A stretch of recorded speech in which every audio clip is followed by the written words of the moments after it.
எல்லோருக்கும் வணக்கம். நிறைய பேசியாச்சு நினைக்கிறேன். ரொம்ப முதல்ல பத்திரிகையாளர்களுக்கு ரொம்ப நன்றி. மீடியா மக்கள் எல்லாருமே என் மேலே ஒரு நம்பிக்கை வச்சுருந்தாங்க.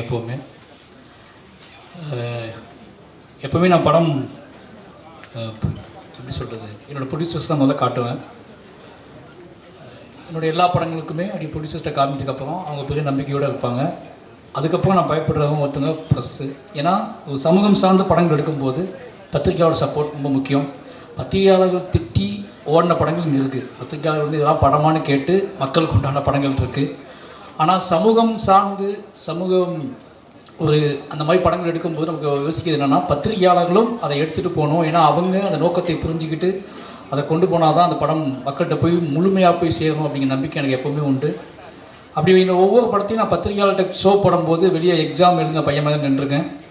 இன்றைக்கும் இந்த 5வது படம் 4 படம் கிட்டு கொடுத்ததுக்கப்புறம் இந்த 5வது படம் நான் நின்ற இரவு எனக்கு தெரியும், அந்த தவிப்பு எனக்கு தெரியும். ஏன்னா அந்த பத்திரிகையாளர்களுக்குள்ளே என்னென்ன யோசனைகள் ஓடிட்டுருக்குன்னு பயந்துகிட்டே இருந்தேன். ஆனால் இந்த ஷோ அந்த முடிஞ்சு வெளியே வரும்போது இங்கே கொடுத்த அதுதான் அந்த இரவு மறக்கவே முடியாது. அந்த வெற்றியே அந்த இரவு நான் உங்களால் தூங்கணும்னு நினைக்கிறேன், நல்லா தூங்கணும்னு நினைக்கிறேன். அந்த ஒரு நல்ல தூக்கத்தை கொடுத்த அவங்க எல்லாத்துக்கும் ரொம்ப முதல்ல நன்றி சொல்லிக்கிறேன். நன்றியும் அன்பும். அப்புறம் எல்லா வெற்றிகளும் எல்லா ஃபங்க்ஷன்லையும் எல்லா ப்ரெஸ் மீட்லையும் சீரியஸாகவே நான் பேசிகிட்டு இருக்க மாதிரி எனக்கு தோணிகிட்டே இருக்குது. எப்படா தான் சந்தோஷத்தை கொண்டாடுறதுனே தெரில எனக்கு. அந்த பாயிண்ட்டே மறந்து போச்சு. எப்படி ஜாலியாக பேசுறதுனே மறந்து போச்சு. ஏன்னா எல்லாமே கேள்வியும் அப்படி இருக்குது, சொல்கிற பதிலும் அப்படி இருக்குது, எடுக்கிற படமும் அப்படி இருக்குது அப்படின்னு சொல்லி என்னோடய இன்டர்வியூவில் ஏதாவது வந்தால் எங்கள் வீட்டில் பார்க்குறதே கிடையாது. அப்படி ஆயிடுச்சு. நானே அது இன்டர்வியூ போடுமா அப்படின்னா என் பொண்ணு திட்டி விட்டுறதா, நீ ஏதாவது திட்டி வச்சுருப்பேன், சண்டை போட்டு வச்சுருப்பேன், அது எதுக்கு பார்க்கணுன்னு சொல்லி ரொம்ப சந்தோஷமாக இருக்குது. என் டீம் இந்த படம் மற்ற படத்தோட இந்த படம் என்ன ஸ்பெஷல் அப்படின்னா எனக்கு ரொம்ப சந்தோஷமான விஷயம். இந்த படத்தில் இருக்கவங்க எல்லாருமே என்னை ரொம்ப நம்பினாங்க. அவங்க வாழ்க்கையை என்கிட்ட கொடுத்தாங்க. அது துருவாக இருக்கட்டும், நிவாஸாக இருக்கட்டும், எழிலாக இருக்கட்டும், சக்தியாக இருக்கட்டும், என்னோடய ஆர்ட் டைரக்டராக இருக்கட்டும், என்னோட நடிகைகள் ரஜிஷாவாக இருக்கட்டும், இவங்க எல்லாருமே பொதுவாக என்ன அப்படின்னா ஒரு பெரிய ப்ரெஷரே இந்த படத்தை எப்படி எடுக்க போகிறோம், ஸ்கிரிப்ட் எப்படி அப்படிலாம் பயமே எனக்கு இல்லை. ஒருத்தர் பிளாங்காக நம்பி ஒரு டேரக்டரை நம்பி நம்ம ஒப்படைக்கணும் வராங்கல்ல, இது ஸ்பாட்டில் இருந்துக்கிட்டே இருக்கும். நம்ம ஏதோ முக்கியமான வெற்றி படத்தை நடிச்சிட்டு இருக்கோம்னா டெய்லி ஸ்பாட்டில் எல்லா ஃபேஸ்லையும் அது இருக்கும். அதை பார்க்கும்போது நமக்கே பயமாக இருக்கும். இந்த ப்ரொடியூசரை பார்க்கும்போது கூட பயம் வராது, என்னோடய நடிகர்களை பார்க்கும்போது பயமாக இருக்கும். அவங்க உறுதியாக நம்புவாங்க இந்த படம் நல்ல படம், அந்த படம் ஹிட்டு அப்படின்னு நினச்சிட்டு ஃபஸ்ட் நாள் ஷூட்லேருந்து நம்பிட்டு நம்ம கூடவே சுற்றிட்டு இருப்பாங்க. நமக்கு தான் தெரியும், இது எவ்வளோ கஷ்டம், இதுதான் நல்லா வந்தால் தாண்டா அந்த படம் நல்லா வரும். நீ நம்புறதுனால படம் நல்லா வந்துடாது, நீ நம்பி உழைச்சாதான் நல்லா வரும்னு சொல்லி நிறைய சண்டை போட்டு தான் வேலைகள்லாம் வாங்கியிருக்கோம். அதில் முக்கியமாக சொல்லலாம் துருவோட முதல்லேருந்து அங்கேருந்து ஆரம்பிக்கலாம்னு நினைக்கிறேன். ஏன்னா துரு ஒன்றே ஒன்று தான் நான் சொன்ன துருவிட்ட, துரு நான் இந்த படத்தை பண்ணக்கூடாது, அப்படி இந்த படம் இந்த கதையை பண்ணக்கூடாதுன்னு நான் முடிவாக இருந்தேன். ஃபஸ்ட்டு ரஞ்சித் நாடு கூட சொன்னேன், நான் இந்த படம் பண்ண வேண்டாம்னா ரொம்ப கஷ்டமாக இருக்கும் அப்படின்னு சொல்லி. நிறைய உழைப்பை கேட்கும் போல இருக்குது. கூட இருக்க ஊரில் நம்ம எப்படி வேலை வாங்க போகணும்னு தெரில. சாதாரணமாக ஒரு சினிமா எடுக்கும்போது நம்மளோட பெர்ஃபார்மன்ஸுக்காகவும் நம்மகிட்ட அரசியலுக்காகவும் அவங்கள்ட்ட புரிய வச்சு அவங்கள்ட்ட வேலை வாங்குறதும் சிக்கலாக தான் இருக்குது. பட் இது உடல் உழைப்பு கேட்குற படமாக இருக்குது. இந்த உடல் உழைப்பு கேட்குற படத்தில் நான் என்னோடய எமோஷ்னல், என்னோடய பொலிட்டிக்கல், இதுக்குள்ளே என்னோடய விஷுவல்ஸ் இதை தாண்டி ஒரு கொடூரமான உழைப்பும் தேவைப்படுது. இது எப்படி நான் ஆர்டிஸ்ட்டை கன்வே பண்ணி வாங்குறது, இதுக்கான கால அளவுலாம் செட் ஆகுமா, இடையில ஏதாவது கான்ஃப்ளிக்ட் வந்துட்டால் ஒருத்தரோட வாழ்க்கைக்கு எடுத்த மாதிரி ஆகிடுமே அப்படிங்கிற பயம்லாம் இருந்துச்சு எனக்கு. அப்போ ரஞ்சித்தனை சொன்னார், இதை பண்ணுறா அப்படின்னா முடியும் பண்ணுன்னு சொன்னார். அப்போது துருவட்டை நான் சந்தித்து சொன்னேன், இந்த மாதிரி நம்ம பண்ணலாம், பட் ஆனால் ஒரே விஷயந்தான், முழுசாக நீங்கள் நம்பணும். மாரி செல்வராஜ் அப்படிங்கிற ஒருத்தனை நீங்கள் நம்பணும். அவன் வாக்கை காப்பாற்றுவான். நம்ம என்ன நினச்சி போகிறோமோ அதை முழுசாக நமக்கு அதை கொடுப்பான்னு நீங்கள் நம்பணும். ஃபைனலி அந்த ரிசல்ட் நான் சொல்லவே மாட்டேன், அந்த ரிசல்ட் நான் சொல்லவே முடியாது, அது ஆடியன்ஸ் தான் சொல்லணும்னு சொல்லியிருந்தேன். அதை நம்பினா நீங்கள் வாங்கலாம், இல்லைனா இந்த படம் பண்ண வேண்டாம்னு சொல்லியிருந்தேன். 2 வருஷம் அதுக்காக நம்பி உட்காந்துருந்தாப்புல. அந்த நம்பிக்கை தான் இந்த படத்தோட ட்ராவல். அந்த நம்பிக்கை இல்லைனா அந்த படம் தொடங்கப்பட்டதே இருக்காது. ஒரு ஆர்டிஸ்ட் ஒரு ஹீரோவை முழுசாக நம்பும்போது அது என்ன மேஜிக் நடக்கும் அப்படிங்கிறத நான் அந்த படத்தோட வெற்றி மூலமாக உணர்றேன்.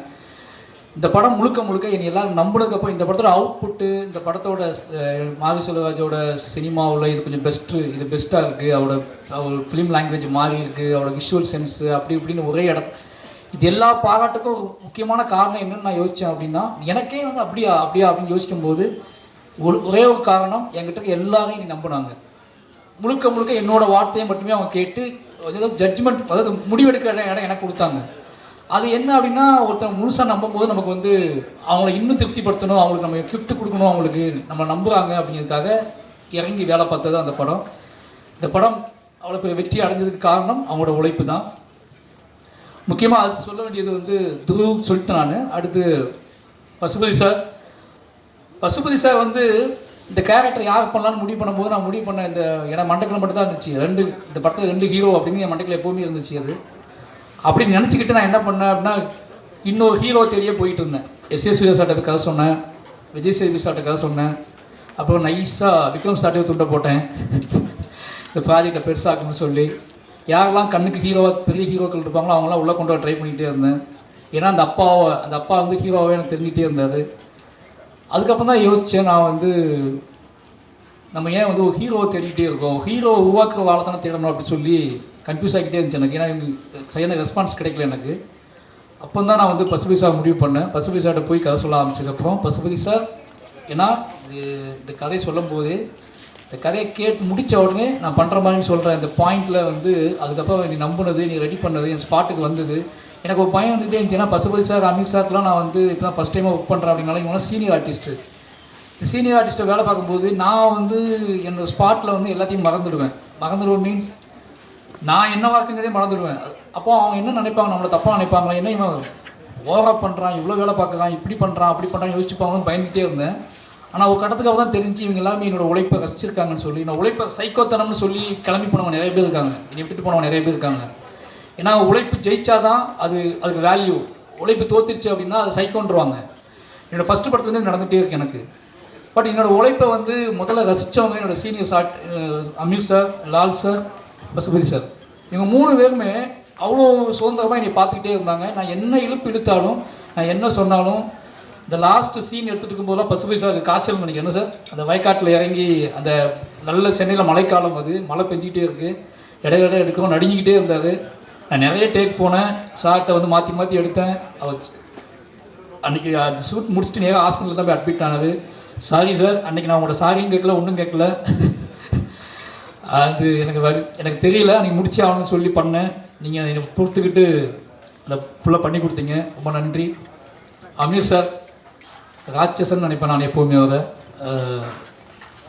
நம்ம உழைப்போம், நடக்கட்டும்னு வந்து அவர்கிட்ட எடுத்துக்கிட்டது தான். நிறைய விஷயங்கள் அவரோட மேக்கிங்லாம் பார்த்துட்டு நான் வந்து யோசிப்பேன். ஒரு சினிமாவை ஒருத்தர் வந்து நம்ம இன்னொரு பண்ண போக கிடையாது கதையை, அந்த கதைக்கு எவ்வளோ உழைக்கணுமோ அவ்வளோ உழைச்சி கொடுப்போம் அப்படின்னு பண்ணுறதுக்குள்ள அது அவர்கிட்ட எடுத்துக்கிட்டது. அந்த திமிர் எனக்கு ரொம்ப பிடிக்கும், அந்த திமிர்லேருந்து எடுத்துக்கிட்டது தான். அவர் தான் வேணும்னு நெட்டுக்கிட்டோம் இந்த ஸ்கிரிப்டுக்காக. தலைவர் வரலன்னா தலைவர் நாங்கள் கூப்பிடலை, அதித்தி செவிச்சில்லை, அதித்தி நிறைய சிக்கல்கள் இருந்துச்சு. அப்போ என்ன சொல்கிறது, அமீர் சார் வேறு உள்ளே வரமாட்டாங்களும் பயமாக இருந்துச்சு எனக்கு. அது காரணம் அமீர் சார் சுற்றி நிறைய பிரச்சனைகள் நடந்துட்டு இருந்துச்சு. இந்த பிரச்சனைகளோடு எப்படி ஸ்பாட்டுக்கு வருவாரு, ஃபாலோ ஆகாமல் டவுட் இருந்துச்சு. நான் உறுதியாக நம்பினேன், நம்ம நம்புகிற ஆர்ட் ஃபார்ம், அந்த சும்மா ஒரு கிரிஞ்சி டேலாக் தான், நம்ம நம்ப ஆர்ட் ஃபார்ம் உண் பண்ணால் அந்த ஆர்ட் ஃபார்மே அவங்கள கூட்டிகிட்டு வரண்டா அப்படின்னு சொல்லி எல்லா இடத்துலையும் க்ரீன் மேட் வைங்கடா அப்படின்னு சொல்லி 60 நாளும் க்ரீன் மேட்லேயே ஷூட் பண்ணிகிட்ருக்கோம். அந்த க்ரீன் மேட்டில் யார் வரான்னு கேட்டுகிட்டே இருக்காங்க. அதை சொல்கிறதுக்கும் பயமாக இருக்குது, அமீர் சார் வரான்னு சொல்கிறதுக்கும். அதுக்கப்புறம் கடைசியாக தகவல் கிடச்சி அமீர் சார் வரப்போறான்னு சொல்லி அப்ளாஸும் லிங்கம் ஸ்டுடியோஸும் முடிவு பண்ணி சரி கொடுக்குவோம் வாங்கிக்கோ அப்படின்னு சொல்லி கொடுத்தாங்க. அமீர் சார் வந்தார். அந்த படத்தோட ஒரு ஆன்மா உள்ளே வந்த மாதிரி ஒரு ஃபீல் இருந்துச்சு. ஏன்னா எனக்கு தெரியும் இந்த அமீர் சார் ஏன் இவ்வளோ அமீர் சார் பற்றி நான் பேசணும் உங்களுக்கு தெரியும், அது ஒரு பர்சனல் கனெக்ட் இருக்குது. அந்த கேரக்டர் அமீர் சார் உள்ளே வந்ததுக்கப்புறம் தான் நான் இந்த படத்தோட வேகம், இந்த படத்தை எடுக்கிறதுக்கான நோக்கமும் எனக்கு முழுசாக நிறைவடைஞ்ச மாதிரி தோணுச்சு. ரொம்ப நன்றி சார். அதை புரிஞ்சுக்கிட்டு நீங்கள் என்னோட எமோஷனில் புரிஞ்சுக்கிட்டு நடிச்சிங்க. எமோஷனல்னால் ஒரு டயட்டோட எமோஷனல் மட்டும் இல்லை, பொதுவாகவே மாரி செல்வராஜுங்கிறவன் இந்த படம் ஏன் எடுக்கிறான் அப்படிங்கிறத தெரிஞ்சுக்கிட்டு, இந்த கேரக்டர் நம்மளை ஏன் சூஸ் பண்ணான், இந்த கேரக்டர் அவன் எவ்வளோ நேசிக்கிறான், இதெல்லாம் தெரிஞ்சுக்கிட்டு அதை பண்ணாது. அதனால தான் அந்த அவுட்புட் கிடச்சி. அந்த பாம் ஷாட் கூட சொன்னாங்கல்ல, அது எல்லாம் என்கிட்ட கேட்டாங்க, அது என்ன எப்படி நடித்தாருன்னு கேட்டாங்க. நான் சொன்னேன் அது அமீர் சார் தான் நடித்தார் அப்படின்னு சொல்லி. அது அங்கே தான் அப்படியே தான் எடுத்தோம். எனக்கு பயமாக தான் இருந்துச்சு. ஓகேவா சார் நான் கேட்டேன், ஓகே நீங்கள் எடு அப்படின்னு எடுத்தோம். இது வரைக்கும் எங்கிட்ட வந்து அன்கான்ஃபிடென்ட்டாக அவங்க அன்கம்ஃபர்டபுளாக எனக்கு பேசவே இல்லை. இப்போ வரைக்கும் நீ ரசிக்கிறாரு, நீ கொண்டாடுறாரு. ரொம்ப நன்றி சார். அப்புறம் வந்து லால் சார், இந்த 3 பேர் முக்கியமானவங்க. Pasupathi sir, Lal sir, Amit sir 3 பேர் முக்கியமானவங்க. லால் சார் வந்து இந்த கேரக்டர், லால் சார் எப்படி அமித் சார் கேரக்டர் எனக்கு எவ்வளோ முக்கியமோ அதில் லால் சார் கேரக்டர் ரொம்ப ரொம்ப முக்கியம். அது காரணம் மனத்து கணேசன் தான். எனக்கு அமித் சார் கேரக்டர் ரொம்ப முக்கியம், ரொம்ப சோல். நான் அதை பார்த்தே வளர்ந்த ஒருத்தன், அதை நம்பியே வளர்ந்த ஒருத்தன். மனதி கணேசன் அப்படிங்கிறவங்க வந்து லால் சார் கந்தசாமி கேரக்டர், அந்த கேரக்டரோட பாயிண்ட் ஆஃப் வியூவில் அந்த கேரக்டரை நேசித்து அந்த கேரக்டரில் வளர்ந்த ஒருத்தர், அதை நம்பி வாழ்க்கையை ஒப்படைச்ச ஒருத்தர். இப்போ 2 பேரும் நான் மிக்ஸ் பண்ணுறேன். அமித் சார் மனத்தி கணேசனையும் மாரி செல்வராஜையும் மிக்ஸ் பண்ணி ஒரு கதை பண்ணுறேன்னு தான் பண்ணுறேன். அப்படிங்கும்போது இந்த 2 கேரக்டர் தான் எங்களுடைய emotional. Lal sir character, Amit sir character, Kandasamy, Pandiyaraja. இந்த 2 கேரக்டருக்குள்ளேயும் இங்கே 2 பேரோட ஆன்மா இருக்குது. இந்த 2 கேரக்டரையும் 2 பேருமே நேசிக்கிறோம். இந்த 2 கேரக்டரையும் நான் பயங்கரமாக இந்த 2 கேரக்டர் தான் இந்த படம் எடுப்பதற்கான முழு ஆன்மான்னு எங்களுக்கு தெரியும். அதனால் அந்த கேரக்டர் டிசைன் பண்ணுறதுக்கு நான் யோசிச்சுக்கிட்டே இருந்தேன். அந்த கேரக்டர் லால் சார் பொருத்தமாக அமைஞ்சார். அவரும் இந்த கதையை புரிஞ்சுக்கிட்டு எனக்கு எல்லா வேலையும் செஞ்சு கொடுத்தாரு. ரொம்ப முக்கியமானது, அந்த டைலாக்ஸ் எடுக்கும்போது லால் சார்கிட்ட வந்து நம்ம என்ன டைலாக் வாங்கி இந்த படத்தை ஃபுல்ஃபில் பண்ணுவோம். ஏன்னா அந்த அமித் சாரும் லால் சாரும் பேசக்கூடிய டைலாக் தான் அந்த படத்தோட மையம்னு எனக்கு நல்லாவே தெரியும்.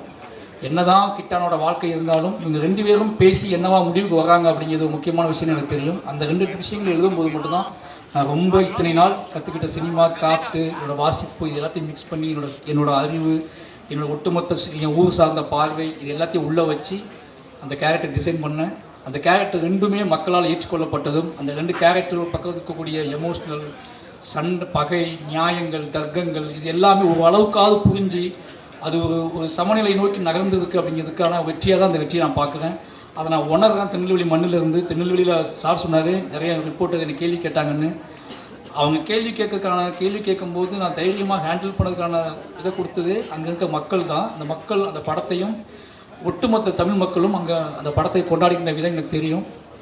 அதனால் வந்து லால் சாருக்கு அந்த கேரக்டரை வடிவமைச்சு கொடுத்த லால் சாருக்கு ரொம்ப நன்றி. அப்புறம் இங்கே 3 பேர் முடிஞ்சிட்டாங்க. அப்போ ரஜிஷா சொல்லணும். ரஜிஷா வந்து இந்த கேரக்டர் வந்து நிறைய பேர்ட்ட நான் சொன்னேன், தமிழ் நடிகைகள்கிட்ட நிறைய பேர்ட்ட சொன்னேன். அது வந்து அக்கா அப்படின்னால யாரும் பண்ணலன்ட்டாங்க. பண்ணுறேன்னு சொல்லிக்கலாம் வந்து கடைசி நாளில் பண்ணலன்ட்டாங்க. எனக்கு ரொம்ப கஷ்டமாக இருந்துச்சு. என்னடா இதுதான் இந்த படத்தில் முக்கியமான விஷயமா இருக்குது, இவ்வளோ ஸ்பேஸ் இருக்குது இந்த படத்துக்கு அப்படின்லாம் சொல்கிறோம். எவ்வளோ சொல்கிறேன், நான் புரிய வைக்க ட்ரை பண்ணுறேன் நிறைய ஆர்டிஸ்ட்டை. மாரி செல்வராஜ் படம் ஓகே, பட் ஆனால் அக்காலாம் நடிக்க முடியாதுன்னு சொல்லிட்டு நிறைய பேர் சொல்லிட்டாங்க. ரொம்ப எமோஷனலாக இருந்துச்சு. எனக்கு அது ரொம்ப கஷ்டமாக இருந்துச்சு. ஏன்னா ஒரு கேரக்டர் கதாநாயகன் கூட காதலிச்சா மட்டும்தான் அது கதைக்கு சம்மந்தப்பட்ட கேரக்டர் நம்பக்கூடிய சூழலும் இருக்குமே அப்படிங்கிற எப்படி புரியவே தெரியல. ஏன்னா வாழையில் அம்மா தான் கதாநாயகன் நான் நம்பிக்கிட்டு இருக்கேன். அதே மாதிரி என்னோடய ஒவ்வொரு படத்துலையும் ஒரு சினிமா நம்ம பார்க்குறோம். அந்த படம் பார்க்கும்போது முடிச்சுட்டு வெளியே போகும்போது ஒவ்வொரு பார்வையாளனுக்கும் எந்த கதாபாத்திரத்தை வீட்டுக்கு கூட்டிகிட்டு போகிறானோ அந்த கதாபாத்திரம் தான் அந்த பார்வையாளனுக்கு அந்த கதையின் நாயகனோ நாயகியோ அப்படி தான் நான் நம்பி படம் எடுப்பேன். பட் இந்த கேரக்டர் யாரும் பண்ண மாட்டேன்னு சொன்ன உடனே எனக்கு கொஞ்சம் கஷ்டமாக தான் இருந்துச்சு. அப்புறம் தான் ரிஷாவுக்கு ஃபோன் பண்ணேன். ரிஷா ஃபோன் அடிச்சுட்டு எனக்கு இந்த படம் பண்ணணும்னு சொன்னேன். அக்கான்னு சொன்ன உடனே அவங்க ஒன்றும் யோசிக்கலை, நான் பண்ணுறேன்னு வந்து பண்ணாங்க. நிறைய உழைப்பு போட்டிருக்காங்க இந்த படத்தில், எனக்கு நல்லா தெரியும். ஏன்னா ஒரு கேரக்டர் ரோல் பண்ணும்போது பெரிய உழைப்பை போடுறதுக்குள்ள அது ரொம்ப முக்கியமான விஷயம். எனக்கு நல்லா தெரியும். மென்டலாகவும் நிறைய உழைப்பு போட்டிருக்காங்க, அவங்களுக்கு ரொம்ப நன்றி. அப்போ அனுபமாவை பற்றி சொல்லணும். அனுபவம் நான் ஏன் சூஸ் பண்ணேன்னு எல்லாரும் கேட்டுகிட்டே இருந்தாங்க ரொம்ப நாளைக்குனா உங்களோட இது அனுபவம் எப்படி இந்த படத்தில் வந்தாங்கன்னு சொல்லி. இந்த படம் ஃபஸ்ட்டு பவுண்டட் ஸ்கிரிப்ட் வந்து வேற ஒரு பாயிண்ட் ஆஃப் வியூவான கதை. ரஞ்சித் அண்ணாவுக்கும் எனக்கு மட்டுமே தெரிஞ்ச கதை. இந்த கதை வந்து ஒரு 50 வயசு ஒரு கணவன் மனைவிக்குள்ள தான் தொடங்கும் இந்த பவுண்டட் முதல் ஸ்கிரிப்ட். அப்போது அந்த கணவன் மனைவி காதல் அந்த கதைகளுக்குள்ள தான் அதுலேருந்து மீட்டெடுக்கப்பட்ட ஒருத்தரோட கதையாக தான் முதல்ல நான் எழுதியிருந்தேன் முதல்ல. அப்போ எனக்கு ரொம்பவே ஒரு கணவனை தூக்கி பிடிக்கக்கூடிய உடலாலும் உள்ளத்தாலும் அவனை என்ன சொல்கிறது மீட்டெடுக்கக்கூடிய ஒரு கதாபாத்திரம் வேணும். அதில் நிறைய என்ன சொல்கிறது ரொம்ப நம்பி எனக்கு பண்ணி கொடுத்தாங்க. அனுபமா உங்களோட உழைப்புக்கும் அந்த நம்பிக்கைக்கும் ரொம்ப நன்றி. அடுத்து மதன் வந்து கிட்டத்தட்ட என்ன சொல்கிறது மதன் எப்போ வேணாலும் கூப்பிட்டு எந்த கேரக்டர் வேணாலும் கூப்பிட்டு நடிக்க வைக்கலாம். அது எனக்கு நல்லா தெரியும். நான் வந்து யோசிக்கவே மாட்டேன். மதனை கூப்பிடுங்கடான்னு சொல்லுவேன். மதன் வருவார், நடிப்பார், போயிடுவார். சின்ன கேரக்டரும் பண்ணியிருக்காரு, பெரிய கேரக்டரும் பண்ணியிருக்காரு. இதில் முக்கியமான கேரக்டர் பண்ணார். சந்தோஷம். அவருக்கு இவ்வளோ விஷயம் ஏன்னா மதனுக்கு நான் கேரக்டர் கொடுத்ததுக்காக மதன் ஃபோன் பண்ணாரோ இல்லையோ, சினிமாவிலேருந்து நிறைய பேர் ஃபோன் பண்ணி மதனுக்கு இந்த கேரக்டர் கொடுத்ததுக்காக ரொம்ப நன்றி சொல்லிக்கன்னு சொல்லிட்டே இருந்தாங்க. எனக்கு அதான் அப்போ தான் ஆச்சரியமாக இருந்துச்சு. மதன் சினிமாக்குள்ளே எவ்வளோ பேர் சம்பாதிச்சிருக்காரு, எவ்வளோ நட்புகள் வச்சுருக்காரு அப்படின்னு சொல்லி நிறைய பேர் ஃபோன் பண்ணி, தலைவா சூப்பர் தலைவா, மதனுக்கு இந்த கேரக்டர் கொடுத்துருக்கீங்க அப்படின்னு சொல்லி ரொம்ப நன்றி மதன்.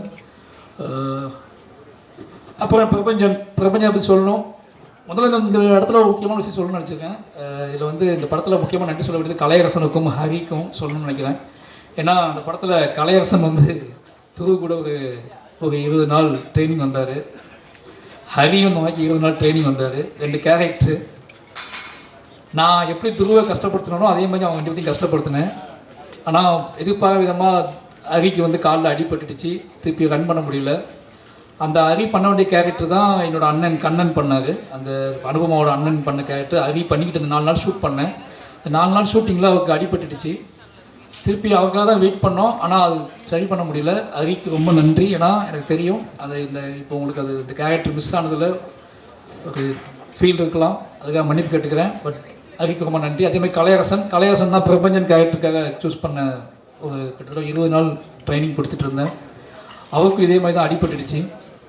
அப்போ இவங்க எல்லா கேரியரும் நம்ம காலி பண்ணுறோமோன்னு தோண ஆரம்பிச்சிச்சு எனக்கு. ஏன்னா எல்லாத்துக்கும் அடிப்படுது, அடுத்து மூவ் ஆக மாட்டேங்குதுன்னு சொல்லிட்டு பயத்தில் தான் நான் வந்து யாருக்கெல்லாம் அடிப்பட்டால் ஒன்றும் செய்யாதோ அந்த மாதிரி ஆளெல்லாம் கூப்பிடலான்னு முடிவு பண்ணி பிரபஞ்சன் கபடி பிளேயர்லாம் கூப்பிடலான்னு சொல்லி எல்லா கபடி பிளேயரையும் கூப்பிட ஆரம்பித்தோம். கலையரசனுக்கு ரொம்ப நன்றி. ஏன்னா இந்த வெற்றியில் உனக்கும் பங்கு இருக்குது. ரொம்ப ரொம்ப நன்றி. பிரபஞ்சன் கலைப்பதாக வந்தவர் தான் பிரபஞ்சன் நான் வந்து முதல்ல சொன்னது, கலை போயிட்டான், அப்போ நம்ம என்ன பண்ணோம் அப்படின்னா இதுக்கப்புறம் எவ்வளோ அடி விழுந்தாலும் தாங்கக்கூடிய உடம்போட அது புரிஞ்சுக்கிட்ட ஆள் வேணும். அதனால் கபடி விளையாடுற ஒருத்தர் கூப்பிட்டு வாங்கன்னு சொல்லி பிரபஞ்சனை கூப்பிட்டோம். பிரபஞ்சனுக்கு நடிப்பு சொல்லிக் கொடுத்தோம். நடிப்பு சொல்லிக் கொடுக்க வேண்டிய அவசியமே இல்லை. ஏன்னா பிரபஞ்சன்கிட்ட ஒரு இயல்பு இருந்துச்சு, அந்த இயல்புக்குள்ளே ஒரு புரிதல் இருந்துச்சு, அந்த புரிதலுக்குள்ள ஒரு நம்பிக்கை இருந்துச்சு. அந்த நம்பிக்கையின் அடிப்படையில் கூட ட்ராவல் பண்ணார். ஒரு 3-4 நாள் தான் ஒரு ட்ரைனிங் கிளாஸ் போயிருப்பார். ரொம்ப ஈஸியாக பண்ணி கொடுத்தாரு அந்த பிரபஞ்சன் வந்ததுக்கப்புறம் துருக்கு அது பயங்கர சப்போர்ட் ஆகிடுச்சு. பிரபஞ்சன் எனக்கு தெரில என்னோடய ஆர்டிஸ்ட்டாக தொடங்குவார்னு நினைக்கிறேன். நன்றி, வாழ்த்துக்கள் பிரபஞ்சன். அப்போது நிறைய நடிகர்கள் எங்கள் ஊருக்காரர்கள், அப்போ வள்ளி நாயகம் சொல்லலாம் கோச்சுக்குவாங்க தலைவர், ஓகேங்களா. அவன் வேறு ஒரு படையை வச்சுருக்கான். அந்த படை வந்து கமெண்ட்டில் நம்மளை வந்து சாவடிக்குது. நீங்கள் எங்கள் அண்ணனுக்கு அது கொடுக்கல, எங்கள் அண்ணனுக்கு இது கொடுக்கல. எல்லா நாளும் எங்கே போனாலும் இது அவன் தான் சொல்லி அனுப்புகிறானா இல்லை இது எங்கே நடக்குதுன்னே தெரியல. ஆனால் ரொம்ப என்ன சொல்கிறது, ரொம்ப மரியாதையான பையன் மாதிரி நின்றுக்குவான், இப்படி பாவமாக நின்றுக்குவான். எனக்கு என்னோடய பலம் சொல்லலாம் வள்ளி நாயகத்தை, கண்ணன் அண்ணனை, என் ஊர் மக்களை. ஏன் அப்படின்னா நான் படத்துக்கு போகும்போதே ஒருவேளை என் ஆர்டிஸ்ட்டுக்கு என்னோடய டீமுக்கு ஏதாவது பிரச்சனை ஆயிடுச்சுன்னா அவங்க டக்குன்னு உள்ளே கொண்டு வந்துடலான்னு சொல்லி எல்லாம் என்கிட்ட கேட்டாங்க. பழைய ஆர்டிஸ்ட்டே உங்களுக்கு இருக்காங்களே, அவங்களுக்கு நிறைய பேர் உங்கள் ஊருக்காங்களே இருக்காங்கன்னு கேட்டாங்க. நான் பிளான் பண்ணிலாம் போக மாட்டேன், அவங்களாம் இருக்கவே கூடாது தான் போவேன். ஏதாவது சிக்கலாகிடும், அப்போ அவங்களே உள்ளே வந்துடுவாங்க. அப்படி தான் வள்ளிநாயகம் உள்ளே வந்தாப்புல. வள்ளிநாயகம் எப்படி அமித்ஷாக்கிட்ட வந்து மாஸ்டர் நிறைய அவார்டுகள் வாங்கினாரோ அது மாதிரி வள்ளிநாயகம் என்கிட்ட வந்து அதை பஸ்ஸின் எடுக்கும்போது நிறைய அவார்டுகள் வாங்கினார். அந்த விருதுகள் தான் அவங்க கொண்டு வந்துருக்குன்னு நினைக்கிறேன். அது அவனுக்கு தெரியும். அப்போ அவனுக்கு புரிஞ்சுக்கிட்டான் அந்த கேரக்டர் வந்து ரொம்ப ஸ்ட்ராங்கான கேரக்டர் அப்படின்னு தெரிஞ்சிருச்சு. அப்போ நான் அவனோட உழைப்புக்காக தான் நிறைய ஷார்ட் எடுக்க ஆரம்பித்தேன். அவனை ஃபஸ்ட்டு அந்த கேரக்டர் அப்படியே போயிடும். அப்போ தான் படம் எடிட் பண்ணி பார்க்கும்போது தான் இவனோட முகம் தேவைப்பட்டுகிட்டே இருந்துச்சு. எல்லா நாளும் ஷூட்லேயும் அவனுக்கு க்ளோஸ்அப் எடுத்துக்கிட்டே இருப்பேன், சும்மா கூப்பிட்டு அது மாதிரி அவனோட உழைப்பு பாராட்டப்படுறதுல கொண்டாடப்படுறதுல ரொம்ப சந்தோஷம் எனக்கு. என்னமோ நடிகனாக தான் தொடங்குவான்னு தோணுது. ஏன்னு கேட்டிங்கன்னா அவன் எங்கள் பக்கமே வரமாட்டேன்றான். டைரக்ஷன் டிபார்ட்மெண்ட்டில் டிஸ்கஸ் பண்ணிகிட்டு இருப்போம், எங்கள் பக்கமே வரமாட்டான். அதாவது என் கூடவே இருக்கணும், அஸ்னேட் வேலை பார்ப்பாரு, ஆனால் நடிகனாக தொடங்குவார். இப்படி இதுதான் இப்போ அவனோட பிளானாக இருக்குது. வாழ்த்துக்கள். யாரும் சொன்னாங்க என்கிட்ட, அதாவது தமிழ் டைரக்டர் தமிழ் இருக்கார்ல, அவர் மிஸ் பண்ணுற படங்கள்லாம் ஹீரோக்கு போகும், இல்லது அவர் என்ன சொல்கிறது, அவர் சினிமா விட்டார்னா ஹீரோ ஜெயிப்பார், இல்லை ஹீரோ சினிமாவுக்கு போயிட்டாருன்னா அவர் ஜெயிப்பார், ஏதோ பேசிகிட்டு இருந்தாங்க என்கிட்ட. அப்படி ஒரு முகமாக அவன் கிடச்சிருக்கான் அப்படிங்கிற ரொம்ப சந்தோஷம். அப்போ கண்ணன் எங்கள் அண்ணன் அவனும் பெரிய உழைப்பை போட்டிருக்கான். அவனும் இந்த படத்தில் என்கிட்ட நிறைய அவார்டுகள் வாங்கியிருக்கான். ஏன்னா இவங்க நான் அவார்டு கொடுக்க முடிஞ்ச உடனே அவார்டு கொடுக்க முடிஞ்ச ஆட்கள் இவங்க தான். அது மட்டும் இல்லாமல் கபடி பிளேயர்ஸ் எங்கள் ஊருக்காரங்க எல்லாருமே இந்த அவங்க என்ன அது கபடி படமாக இருந்தாலும் சரி, அது வந்து சொல்கிறது காதல் படமாக இருந்தாலும் சரி, நம்மளை கூப்பிட்டா இப்படி தான் வேலை வாங்குவான்னு அவங்களுக்கு தெரியும். அதே மாதிரி வேலை வாங்கினேன் எல்லாம் பண்ணி கொடுத்தாங்க. ஊர் மக்கள் அத்தனை பேருக்கும் என் லிஸ்ட்டு நிறைய இருக்குது, அதை வேண்டாம்னு நினைக்கிறேன். தூத்துக்குடி மாவட்டத்தில் இருக்கிற, திருநெல்வேலி மாவட்டத்தில் இருக்கிற நிறைய கிராமங்கள்லேருந்து கபடி பசங்க வந்தாங்க. நிறைய பேர் நடித்தாங்க, நிறைய பேர் ராத்திரி பகலாக என் கூட ட்ராவல் ஆனாங்க. அத்தனை பேர்த்துக்குமே நன்றி. ஏன்னா இது அத்தனையும் செட் பண்ணது கணேசன் தான். இந்த படம் நடக்கிறதுக்கான காரணத்தில் நான் வந்து முழுசாக நம்பினது கணேசன் இருக்காருன்னு சொல்லி தான். கணேசனை வந்து முழுசாக இந்த பசங்களுக்கெல்லாம் செட் பண்ணி, அவங்கள நம்பி, அவங்களுக்கு கவுண்ட் செட் பண்ணி எல்லா வேலையும் பார்த்து கொடுத்து, துரு வந்து அவங்களோட உழைப்பையும் அவங்களோட முழிப்பையும் பார்த்துட்டு தான் துருவுக்கு ஒரு நம்பிக்கையும் வந்துச்சு. இவ்வளோ சின்ன வயசில் இவ்வளோ பசங்க இவ்வளோ வேகமாக வேலை செய்கிறானுங்க, விடிய முழிக்கிறானுங்க, கபடி விளையாடுறாங்க, காலையில் சாதாரணமாக டயட்டுக்குள்ள சுற்றிட்டு இருக்கானுங்க, மறுபடியும் எடுப்படி வேலையெல்லாம் பார்க்குறானுங்க, திருப்பி இப்போ கூப்பிட்டா ஸ்பாட்டில் போய் கபடி விளையாடுறானுங்க. இது எல்லாத்தையும் பார்த்து தான் துருவுக்கு உழைப்பினோட ஊசி தட்டி இவ்வளோ உழைப்பில் இவ்வளோ ஊசி இருக்கான்னு கண்டுபிடிச்சி அவன் பயங்கரமாக உழைக்க ஆரம்பித்தான். அந்த உழைப்போட வெற்றி தான் இந்த படத்துக்கூட மிகப்பெரிய பலமாக இருந்துச்சு. அவன் துருவுக்கு உழைப்போட ஊசியை சொல்லிக் கொடுத்த எங்கள் ஊர் மக்களுக்கு எவ்வளோ நன்றி சொன்னாலும் பத்தாது. ஏன்னா நான் சொல்லிக் கொடுத்தது அவனுக்கு ஆக்டிங்கு, நான் சொல்லிக் கொடுத்தது அவனுக்கு வந்து என்ன சொல்கிறது, நான் சொல்லிக் கொடுத்த எல்லாமே சினிமாவை, ஒரு சினிமாவுக்கு நீ தயாராகுதுன்னா அவனோட மனசை எப்படி, அவனை மனசை பக்குவப்படுத்தினேன். ஆனால் அதுக்கு ருசி நாக்கில் நான் தடவவே இல்லை. அதை தடவுனது கூட என் ஊருக்காரங்க தான். சுற்றி எல்லாம் டெய்லி உட்காந்து அவனுக்கு தடவை விட்டுட்டே இருந்தாங்க. அவனும் நாக்கை சொட்டாங்க போட்டு என்னை வந்துக்கிட்டே இருப்பான், சார் நான் அது பண்ணுறேன் சார், இது பண்ணுறேன் சார்னு சொல்லி. அந்த அவனுக்கு பெரிய பலத்தை கொடுத்த திருநெல்வேலி தூத்துக்குடி மாவட்டத்தில் இருக்க எல்லா கிராமத்து எல்லா கபடி பிளேயருக்கும் நன்றி. அதுக்கப்புறம் ஸ்டேட் பிளேயர்ஸ், கபடி பிளேயர்ஸ், அந்த பிரபஞ்சன் டீமு, நிறைய நேஷ்னல் பிளேயர்ஸ், இவங்க எல்லாத்துக்குமே ரொம்ப நன்றி. இவங்க எல்லாருமே என்னைய தெரியாத நேஷ்னல் கபடி பிளேயர் கூட ஸ்பாட்டில் இவன் தான் டைரக்டரு, வேலை பார்க்குறான், ஒரு டைப்பாக தான் அலையிறான்னு சொல்லி என்னை நம்பி வெயிலில் கிரவுண்டில் விளாண்டு எனக்கு சப்போர்ட் பண்ணி கொடுத்தேன். ஏன்னா அவங்களாம் மேட்டில் ஆடுறவங்க, அவங்க வந்து வெறும் தரையில் விளையாண்டு பெரிய சப்போர்ட் பண்ணி கொடுத்தாங்க. எல்லாத்துக்குமே நன்றி. இந்த படத்தோட வெற்றியில் உங்கள் கண்ணுக்கு தெரியாத, உங்கள் கண்ணுக்கு தென்படாத எத்தனையோ பேர் இருக்காங்க. அவங்க அத்தனை பேர் உழைப்பு சொல்லி மாறாது. ஏன்னா எல்லாரும் சொல்கிறோம், நீங்கள் உங்களுக்கு துருவோட உழைப்பு தெரியும், என்னோடய உழைப்பு தெரியும், எங்கள் டீமோட உழைப்பு தெரியும். ஆனால் இது அத்தனையும் தாண்டி பெரிய உழைப்பை போட்டது கண்ணுக்கு தெரியாத நிறைய இளைஞர்கள் தான். நிறைய பேர் வேலை செஞ்சுருக்காங்க, ராத்திரி பகலாக வேலை செஞ்சுருக்காங்க. அவங்க அத்தனை பேர்த்துக்கும் எங்கள் டீம் சார்பாகவும், ரஞ்சித் அண்ணன் சார்பாகவும், நீலம் சுரேஷ் சார்பாகவும் நன்றி சொல்லிக்கிறேன். மொத்தமாக என் நன்றி சொல்லிட்டுன்னு நினைக்கிறேன். அப்போ ஹரிதா, நிறைய பேர் நடிச்சிருக்காங்க. இவங்க எல்லாருமே மால் செல்வராஜ், அழகப்பெருமாள் சார் வந்து எப்படி சொல்கிறது, தம்பி ஒரு மெசேஜ் அனுப்புவாங்க தம்பின்னு சொல்லி, சார் வாங்க சார் ஷூட்டிங் ஸ்பாட் வாங்க சார், அவ்வளோதான். அப்படி தான் அந்த கேரக்டர் ஸ்டார்ட் ஆகும். இனி ரொம்ப நம்பக்கூடிய வாழ். அவரும் இந்த படத்தில் முக்கியமான கேரக்டர் பண்ணி கொடுத்து நல்லா பண்ணி கொடுத்தாரு. அழகப்பெருமாள் சாருக்கு நன்றி. இன்னொரு டீம் சொல்லி ஆகணும் இந்த இடத்துல. நடிகர்கள் எல்லாரும் சொல்லிட்டு நினைக்கிறேன், யாராவது மிஸ் பண்ணியிருந்தால் மன்னிச்சுக்கோங்க. சாண்டி மாஸ்டரா நடிகர் லிஸ்ட் யாராவது? சாண்டி மாஸ்டர் இந்த படத்தில் என்ன சொல்கிறது, ப்ரொமோஷன் மட்டும் கபடி டான்ஸ் எடுத்தோம், அதை போட்டு வளைச்சி ஆட வச்சாரு. அவன் கபடியே பரவாயில்ல இதுக்கு அவன் சென்ஸுக்கு போயிட்டான். ஏன்னா ஷூட்டிங் முடிஞ்சுன்னு சொன்னால் ப்ரொமோஷன் ஷூட்டிங் தான் நாங்கள் அதிகமாக பண்ணோம். ஆனால் அந்த பாட்டெலாம், அந்த விஷுவல்ஸ் எல்லாம் ஒர்க் அவுட் ஆகிருக்கு, ஆடியன்ஸுக்கு பிடிச்சிருக்கு அப்படிங்கிற சந்தோஷம். சாண்டி மாஸ்டருக்கு ரொம்ப நன்றி. ஏன்னா எனக்கு ரொம்ப நம்புவார், அந்த விஷுவல்ஸ் கொண்டு வந்தார், ரொம்ப நன்றி. கடைசி என்னோடய டீம் நிவாஸ் பிரசன்னா, வெள்ளை ஓனாய். ஃபஸ்ட்டு நாள் ஷூட்டிங் ஸ்பாட்டுக்கு வந்திருந்தாப்புல தலைவர் இனி பார்க்க திருநெல்வேலிக்கு. ஏன்னா அவருக்கும் திருநெல்வேலி தான், அதாவது அவருக்கு திருநெல்வேலி தான், எனக்கும் திருநெல்வேலி தான். ஆனால் எப்படி தான் வந்தார் அவர் வந்து நான் என்னமோ ஜம்மு காஷ்மீரில் ஷூட் பண்ணிகிட்டு இருக்க மாதிரி, அவர் வந்து அந்த புதுசாக அந்த ஊருக்கு வந்த மாதிரி வந்து உட்காந்துருந்தார். அப்போ நான் பேசிகிட்டு இருக்கும்போது, நான் எங்கே போயிட்டு வந்தேன் காலையிலேருந்து அப்படின்னு கேட்டேன். காலையில் தூத்துக்குடி, திருநெல்வேலி, தென்காசியா, இந்த 3 ஊரில் இருக்க கோயிலுக்கு எல்லா கோயிலுக்கும் போயிட்டு நைட்டு ஸ்பாட்டுக்கு வந்தாப்புல. என் லைஃப்லேயே இப்படி இந்த வயசில் என் கூட பழக ஆள்கிட்ட இவ்வளோ கோயிலுக்கு போன ஒருத்தர் நான் பார்த்ததே கிடையாது. அப்போ தான் சின்னதாக டவுட் வந்துச்சு எனக்கு, இது சாத்தியமாகுமா, இவ்வளோ சாமி கொண்டு வந்துருக்காப்புலையே அப்படின்னு சொல்லி. அப்போ நான் கேட்டேன், சார் உங்களுக்கு தான் சார் வேண்டிட்டு வந்தேன்னு சொன்னாப்புல. சரி ஓகே அப்படின்னு சொல்லிட்டு ட்ராவல் பண்ண ஆரம்பித்தோம். ஃபஸ்ட் நாள் ஒரு ஸ்டூடியோவுக்கு போனேன். இல்லை நிவாஸை பற்றி ஒரு விஷுவல் உங்களுக்கு கிடைக்கணும் அப்படிங்கிறதுக்காக சொல்கிறேன். ஃபஸ்ட் நாள் ஸ்டூடியோவுக்கு போனால் நல்லா கம்மன்னு என்ன சொல்கிறது, தெய்வீகமாக இருந்துச்சு அந்த இடம். ரொம்ப அமைதியாக ஆரம்பிக்கலாமா சார்னு சொல்லி ஆரம்பிச்சு, நம்ம பழைய சினிமாலாம் பார்ப்போம்ல, லைட்டாக ஹார்மோனியத்தை டச் பண்ணுவாங்கல்ல மியூசிக் டைரக்டர்ஸு, டிங் டிங் அப்படி தான் அந்த பாட்டுகளை ஆரம்பித்தோம். இப்போ டிங் சொல்லி அவன் எப்போ படத்தை முடிக்கிறதுன்னு சொல்லி, ஏன்னா அவனுக்கு எப்படி நீ இம்ப்ரெஸ் பண்ணுறதுன்னு தெரில. அதுக்கப்புறம் நான் அவன்கிட்ட ஜாலியாக பேச ஆரம்பித்தேன். அவனோட காதல் கதையை கேட்க, அவனை எப்படி பழகுதுன்னு தெரியல, அவனோட காதல் கதைகள், அவனோட ஊர் கதைகள்லாம் கேட்க ஆரம்பிச்சதுக்கப்புறம் அவனுக்கு புரிஞ்சிச்சு, அந்த ஆள் ஜாலியான ஆள் தான் போல், நாம தான் சீரியஸாக நினச்சிட்டோம்னு சொல்லி எனக்கு ஜாலியாக பேச ஆரம்பித்து பழக ஆரம்பித்து அதுக்கும் சண்டைலாம் போட ஆரம்பித்து 2 பேரும் ஒன்றா சுற்ற ஆரம்பித்து அந்த பாடல்கள் நடந்துச்சு. நிவாஸ்கிட்ட பிடிச்சது என்ன அப்படின்னா, நிவாஸ் நிறைய அவார்டு வாங்கியிருக்கான் என்கிட்ட. அந்த அவார்டு வாங்கிட்டு அந்த அவார்டு வாங்கினது தெரியாமல் மறுநாள் காலையில் புதுசாக அவார்டு கேட்பான். சார் கைஸ் ஏன்னா நேற்று அவார்டு கொடுத்தேன் அப்படிமா. காலையில் வந்து ஃப்ரெஷ்ஷாக மெசேஜ் பண்ணுவான், ஐ லவ் யூ அப்படின்னு மெசேஜ் பண்ணுவான். நைட்டு அவார்டு கொடுத்துருப்பேன், காலையில் எனக்கு ஒரு மெசேஜ் வரும். எடுத்து பார்த்தா லவ் யூ சார், லவ் யூன்னு 3 மெசேஜ் இருக்கும். நிவாஸ் வந்து கற்றுக்கிட்டது ஒன்று தான். ஏன்னா ஒரு கட்டத்தில் நிவாஸ் நான் புரிஞ்சுக்கிட்டேன், அவனுக்குள்ள ஒரு பயங்கரமான ஒரு வெறி இருக்குது. இசை வந்து சந்தோஷம் சொல்லியிருக்காரு. தலைவா அவன்கிட்ட நீ என்ன வேணால் பண்ணிக்கோங்க, அவன் எப்படிப்பட்ட நீங்கள் உங்களுக்கு அவங்க செட் ஆவானான்னு தெரியாது, ஆனால் கண்டிப்பாக அவனுக்குள்ளே பயங்கரமான ஒரு மியூசிக் சென்ஸ் இருக்குது.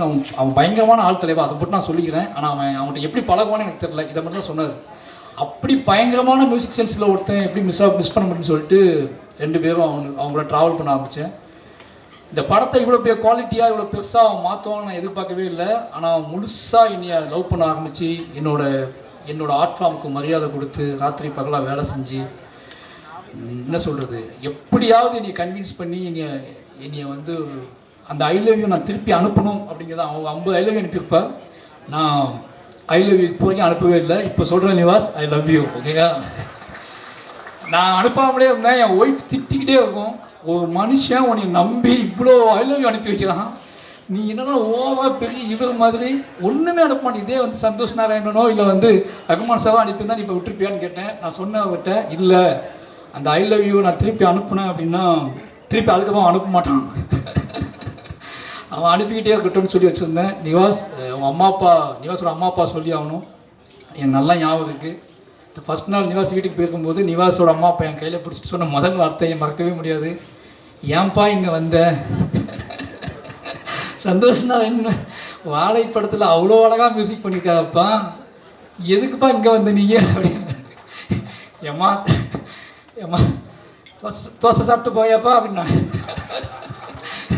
நான் சொன்னேன், அம்மா இல்லைம்மா நிவாஸ் தாம்மா. இல்லைப்பா. அப்போ கடைசி நாள் ஆடியோ லான்ச்லாம் முடிச்சுட்டு ஈவெண்ட்லாம் முடிச்சுட்டு அதே மாதிரி கையை பிடிச்சி சொன்னார், எப்பா இன்னொரு பக்கம் நீ என் வீட்டுக்கு வரணும்பா, நிவாஸ் கூட இன்னொரு படம் பண்ணும்பான்னு சொன்னார். நிச்சயமாக நிவாஸ் கூட நான் இன்னொரு படம் பண்ணுவேன். இன்னொரு படம் இல்லை, எனக்கு வாய்ப்பு கிடைக்கும் போது நிவாஸ் கூட படம் பண்ணுவேன். ஏன்னா நிவாஸ் என் சோல், என்னோட ஏதோ வகையில் நிவாஸை நான் பயங்கரமாக நேசிக்கிறேன். அதுக்கு காரணம் நிவாஸ் வந்து என் லைஃப்லேயே ஃபஸ்ட் டைம் நான் நிறைய அவார்டு கொடுத்து ஒருத்தர் நீங்கள் நேசிக்கிட்டே இருக்காங்கன்னா அது நிவாஸ் மட்டும்தான். நான் 2 அவார்டு கொடுக்கும்போதே படம் சைக்கொண்டு போயிடுவாங்க பாதி பேர். நான் என்கிட்ட நிறைய விஷயங்கள் வாங்கி இனி இப்போவும் நேசிக்கிட்டு இருக்க ஆன்மான்னா அது நிவாஸ் பர்சன்னா. நிச்சயமாக அவன் பெரிய உயரத்துக்கு போவார். ஏன்னா அந்த இடம் காத்துக்கிட்டு இருக்கு. அவனுக்குள்ளே ஒவ்வொரு நாளும் அதை பேசும்போது சொல்லுவான், ஏன் சார் நான் போக முடியாது சார்னு சொல்லி. நான் போகிற இடத்துல எல்லா இதுலேயுமே எல்லா மீடியாவிலையுமே முதல்ல பார்ப்பேன், நிவாஸ் பேர் இருக்கான்னு பார்ப்பேன். நிவாஸ் பிரசன்னாவுக்கு வாழ்த்து போட்டிருப்பாங்க, நிவாஸ்னு போட ஆரம்பித்தாங்க. இந்த படம் ஹிட் அடைஞ்சதை விட இந்த படம் தொடக்க இந்த ஆடியோ ரிலீஸ் ஆனக்கப்போ நிவாஸ்னு சொல்ல ஒரு மாதிரி நம்ம இந்த பாஷா படத்தில் ரஜினி சார் முதல் குத்துவிளக்கு ஏற்றி வைப்பார்ல, அது மாதிரி முதல் குத்துவிளக்கை வந்து மியூசிக்கில் ஏற்றி வச்சோம். லவ் யூ நிவாஸ், நீ கண்டிப்பாக உனக்காக தான் நான் இந்த ப்ரெஸ் மீட்டில் பேசணும்னு நினச்சதே உன்னை பற்றி மட்டும்தான். ஏன்னா நான் நிறைய இடங்களில் உன்னை பற்றி பேசலை. அதுக்கான காரணம் என்னை நிறைய வேறு மாதிரி கேள்வியில் கேட்டாங்க. நிவாஸ் அவன் வந்து ஒரு பெரிய லெஜெண்டாவுக்கான எல்லா தகுதியும் திறமையும் ஒரு பயங்கரமான ஒரு லவ்வபுள் ஆன்மா, காதலால் நிரம்பி இருக்கிற ஒரு ஆன்மா. பெண்களை எவ்வளோக்குள்ள காதலிப்பானோ அதே அளவுக்கு ஆண்களையும் காதலிக்கக்கூடிய ஒரு பயங்கரமான ஆன்மா. ரொம்ப நன்றி நிவாஸ். அப்போ என்னுடைய எடிட்டர் சக்தி, அவன் பேசிட்டு போனாலாம் பார்த்தீங்கல்ல, உங்களோட அவன் சக்தி பேசுனது பார்த்தீங்கல்ல, இன்னும் எடிட்டிங் ரூமில் இப்படி தான் இருப்பான், எனக்கு கேட்காது. அவன் பேசிகிட்டே அவன் வந்து அமைதியாக சொல்லுவான். பட் ஆனால் அவனுக்கு ஒரு ப்ரெஷர் இருந்துச்சு. ஏன்னா ஃபஸ்ட்டு படத்தில்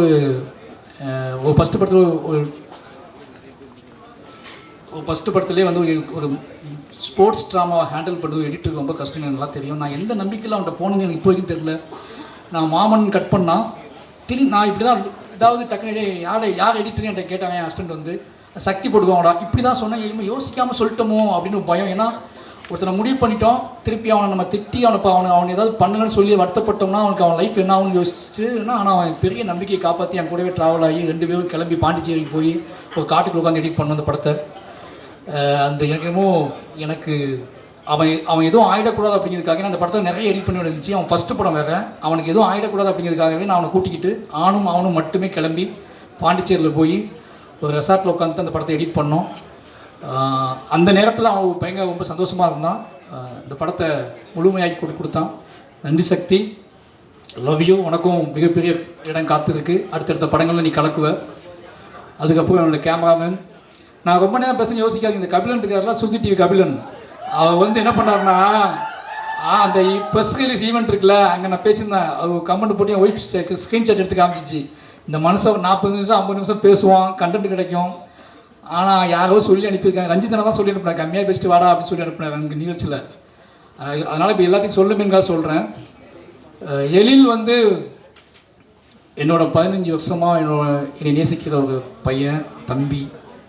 நான் பிளாக்ல எழுதிட்டு இருக்கும்போது என்னோடய எழுத்து படிச்சுட்டு அவன் இன்ஸ்டியூட்டில் படிச்சுட்டு இருந்தான். இன்னைக்கு கிளம்பி பார்க்க வந்தான்.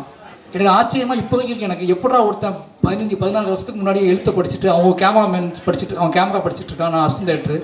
அப்போவே நீ தேடி ஆஃபீஸ்க்கு அண்ணன்னு கூப்பிட்டு என் கூட ட்ராவல் ஆகி வீட்டுக்கு கூட்டி போய் சாப்பாடு போட்டு என்னை பார்த்துக்கிட்ட ஒருத்தன், என்னை நேசித்த ஒருத்தன், திருப்பி அவனோட நம்மளை லவ் பண்ணி நம்ம நேசித்த ஒருத்தன் நம்மளை வேலை பார்க்குறது இருக்குல்ல, அது பெரிய விஷயம். இந்த படத்தோட விஷுவல்ஸ் நான் என் லைஃப்லேயே இந்த 4-5 படம் எடுத்திருக்கேன். இந்த 5 படத்தில் நான் டிஐக்கு போகாமலேயே என் அவுட்டு வெளியே போன முதல் படம் பைசன் தான். ஒரு நாள் கூட நான் டிஐ போய் பார்த்ததில்லை. அதுக்கான போகிறதுக்கான சோர்ஸ் எனக்கு கிடைக்கல, டைம் கிடைக்கல, எனக்கு நிறைய வேலை பார்க்க வேண்டியிருந்துச்சு. அதுக்கான அந்த டயத்தப்பெல்லாம் நிவாஸ் பர்சன் எடுத்துக்கிட்டாரு. ஆனால் ஏன்னா நான் என்கிட்ட கேட்குறான், நீங்கள் பார்க்கவே இல்லை, அவுட் கொடுக்கட்டுமான்னு கேட்குறான். நீ கொடுத்துறா, உன்னை நம்புறேன்டா அப்படின்னு சொல்லிட்டேன். ஆனாலும் பயந்துட்டே இருந்துச்சு. ஃபஸ்ட் டைம் நம்ம லெத்தாஜிக் ஆகிட்டோமா, நம்ம அவுட் நம்ம பார்க்காமலே வெளியே போகுது, ஓகேவான்னு நைட்லாம் தூக்கமே இல்லை. பட் படம் முடிஞ்சு வெளியே வந்த உடனே விஷுவல் ஃபஸ்ட் நாள் நம்பி பார்க்கும்போது எனக்கு அவ்வளோ என்ன சொல்கிறது, ஒருத்தர் நம்ம நேசிச்சா அந்த ப்ராடக்ட் அந்த விஷயம் எப்படி வரும்னு எழில் உதாரணமாக காமிச்சான். லவ் யூ எழில். என்னோட நான் எடுத்த இடத்தையே தான் திருப்பி எடுக்கிறேன், அது எனக்கு நல்லா தெரியும். புளியங்குளத்துக்கும் மணத்திக்கும் ரொம்ப தூரம் கிடையாது, புளியங்குளத்துக்கும் மணத்திக்கும் ரொம்ப தூரம் கிடையாது, எல்லாம் ஜஸ்ட் 20 கிலோமீட்டர்ஸ் தான். அந்த 20 கிலோமீட்டர்ஸ்க்குள்ளே என்னோட விஷுவல்ஸை சேஞ்ச் பண்ணணும். அந்த 20 கிலோமீட்டர்ஸ்க்குள்ளே என்னோட விஷுவல்ஸோட பிரமாண்டத்தை நான் காட்டணும். அதே வயல், அதே வாய்க்கா, அதே ஆறு, அதே குளம், அதே பறவை, அதே கோழி, அதே ஆடு மாடு எல்லாம் அங்கே தான் இருக்குது. ஆனால் அதை நம்ம எப்படி புதுசாக காட்ட போகணும்னு பேசி பேசி பேசி பேசி பண்ணோம். அதுக்கான இது கிடச்சின்னு நினைக்கிறேன். சூப்பர் எழில், ரொம்ப ரொம்ப நன்றி, லவ் யூ. அப்போ குமாரன் ஆர்ட் டைரக்டர் வரல, என்னோட 3வது படம் பண்ணியிருக்காரு. எப்படி சொல்கிறது, அதான் அவரும் அதே மாதிரி தான் அஸ்னேட்டராக மாதிரி பழக்கம், ரொம்ப நேசித்து ரொம்ப அன்பு செலுத்தி இந்த படங்கள் நடந்துச்சு. ஒரு பெரிய உழைப்பை போட்டிருக்காரு. 2 பேரும், அவரும் நானும் நிறைய, அவர் எனக்கு அவார்டு கொடுத்தாரு, நான் அவருக்கு அவார்டு கொடுத்தேன். நிறைய நடந்துச்சு. அந்த வெற்றியின் மூலமாக இந்த வெற்றி அவருக்கும் முக்கியமான பங்கு உண்டு. லவ் யூ குமார்னு. அதுக்கப்புறம் இந்த படத்தில் நான் ஃபஸ்ட்டு சொல்ல வேண்டியது காஸ்டியூம் டிசைனர். காஸ்டியூம் ஏகன் நான் ஃபஸ்ட்டு 5வது படத்தை தான் காஸ்டியூம் டிசைனரோட ஒரு படத்துக்கு போயிருக்கேன். இது வரைக்கும் எந்த படத்துக்கும் காஸ்டியூம் டிசைனர் இருப்பாங்க, அப்போ போயிடுவாங்க. எனக்கு காஸ்டியூம் டிசைனர் தேவைப்பட்ட மாதிரியே தோணலை. அப்போ ரஞ்சித் அண்ணன், ராம் சார்லாம் சொல்லுவாங்க, இது என்னடா ஒரு காஸ்டியூம் டிசைனராக வச்சுக்கூடா கூட அப்படிம்பாங்க. சரி, இந்த படத்துக்கு காஸ்டியூம் டிசைனர் வச்சுக்கலான்னு முடிவு பண்ணி தான் போனோம். எனக்கு நான் ஷூட் பண்ணும்போதே கண்டுபிடிச்சிட்டேன், ஒரு காஸ்டியூம் டிசைனர் ஒரு படத்துக்கு எவ்வளோ முக்கியமான, நம்ம எவ்வளோ தப்பு பண்ணியிருக்கோம் அந்த 4 படத்தில். நம்ம இஷ்டத்துக்கு ட்ரெஸ் எடுத்து கொடுக்குறது, இஷ்டத்துக்கு பேண்ட் எடுத்து கொடுக்குறதுன்னு கொடுத்து நம்ம தப்பு பண்ணியிருக்கோம் அப்படின்னு புரிய வச்சார் ஏகன். அவரோட உழைப்பு இந்த படத்தில் முக்கியமான விஷயம். என்னோட கலர் சென்ஸே மாற்றினார். ஏன்னா அந்த ஒருவேளை ஒரு கர்ணனோட லொக்கேஷன் தான் மனத்தியோட லொக்கேஷன், ஆனால் அதை மாற்றினதில் எழிலுக்கு எவ்வளோ பங்கு இருக்கோ அதே முக்கிய பங்கு ஏகனுக்கு இருக்குன்னு நினைக்கிறேன். ரொம்ப நன்றி ஏகன். அப்போ என்னோடய மேக்கப் ஆர்டிஸ்ட்டு எல்லாருக்குமே ரொம்ப நன்றி. அப்போ அண்ணன் ராஜா அண்ணன் வந்தோடனே சொன்னார், நான் ஒரு நாள் கூட லீவ் போட மாட்டேன், நீங்கள் கவனமாக வச்சுக்கோங்க அப்படின்னாரு. அதே மாதிரி லீவ் போடாமலே ஃபுல்லாக முடிச்சு கொடுத்தாரு. அப்புறம் யாரையாவது விட்டான்னு தெரியல, மாஸ்டர் ஒரு மாஸ்டர் எப்படி சொல்கிறது, மாஸ்டர் அதுதான், மெசேஜ் அனுப்ப மாட்டார், மொத்தம் கொடுத்துட்டே இருப்பார், பார்க்க நேரம்லாம். ரொம்ப என்னை நேசிக்கக்கூடிய ஒரு முக்கியமான ஆன்மா. இந்த படத்தில் எனக்கு என்னென்னா, என்னோடய வேலை பார்க்குறவங்க எல்லாருமே அவங்களுக்கு ஒரு திறமை இருக்கும். அது மியூசிக் டைரக்டராக இருந்தாலும் சரி, அல்லது ஃபைட் மாஸ்டராக இருந்தாலும் சரி, ஆர்ட் டிபார்ட்மெண்ட்டாக இருந்தாலும் சரி, கேமரா இருந்தாலும் சரி, ஆர்டிஸ்ட்டாக இருந்தாலும் சரி, அவங்களுக்கு நிச்சயமாக சினிமாவை பற்றி ஒரு பெரிய புரிதல் இருக்கும், திறமை இருக்கும். நான் அதையெல்லாம் ஸ்டாப் பண்ணுவேன் சில நேரத்தில். எனக்கு தப்பாகவே சில நேரத்தில் தோணும். அவங்களோட திறமையை வந்து ஓகே ஓகே ஓகே சொல்லிட்டு நிப்பாட்டிட்டு நான் ஒன்று சொல்லுவேன். அதை அக்செப்ட் பண்ணுறது ஒரு பெரிய விஷயம். எனக்கு என்னென்னா அது சினிமாவில் குவாலிட்டியாக இருக்கும், அவங்க சொல்கிறது குவாலிட்டியாக கூட இருக்கும். எனக்கு குவாலிட்டியை விட ரொம்ப முக்கியம் என்னோடய ஒரிஜினாலிட்டி. அப்போ இந்த ஒரிஜினாலிட்டிக்காக நான் சில இடத்துல ஃபைட் பண்ணியிருக்கேன், ஃபைட் பண்ணி அவங்கள்ட்ட கேட்டிருக்கேன். என்னோட ஒரிஜினாலிட்டியை புரிஞ்சுக்கிறது என்னோட ஆர்டிஸ்ட் என்னோட டெக்னீஷியன் பெரிய விஷயம் முக்கியம். என்னோட ஒரிஜினாலிட்டியை புரிஞ்சுக்கிட்ட முக்கியமான ஆள் வந்து மாஸ்டர். அப்படியே பார்த்துட்டு அப்படியே விட்டுருவார், நான் பண்ணிக்கிட்டு விடு அப்படின்ட்டு விட்டுருவார். அப்படி 2 பேரும் சேர்ந்து தான் பண்ணுவோம். என்னோட படத்தில் இப்போ வரைக்கும் ஒரு ஒரிஜினாலிட்டி இருக்குது அப்படின்னா, அது கமர்ஷியல் எலிமெண்ட்ஸோடு சேர்ந்து இருக்குது அப்படின்னா அதுக்கு மாஸ்டர் ஒரு முக்கியமான காரணம். அக்செப்ட் பண்ணிக்கிட்டது என்னோடய கோமாளித்தனத்தெல்லாம் அக்செப்ட் பண்ணிக்கிட்டது. ரொம்ப நன்றி மாஸ்டர், லவ் யூ.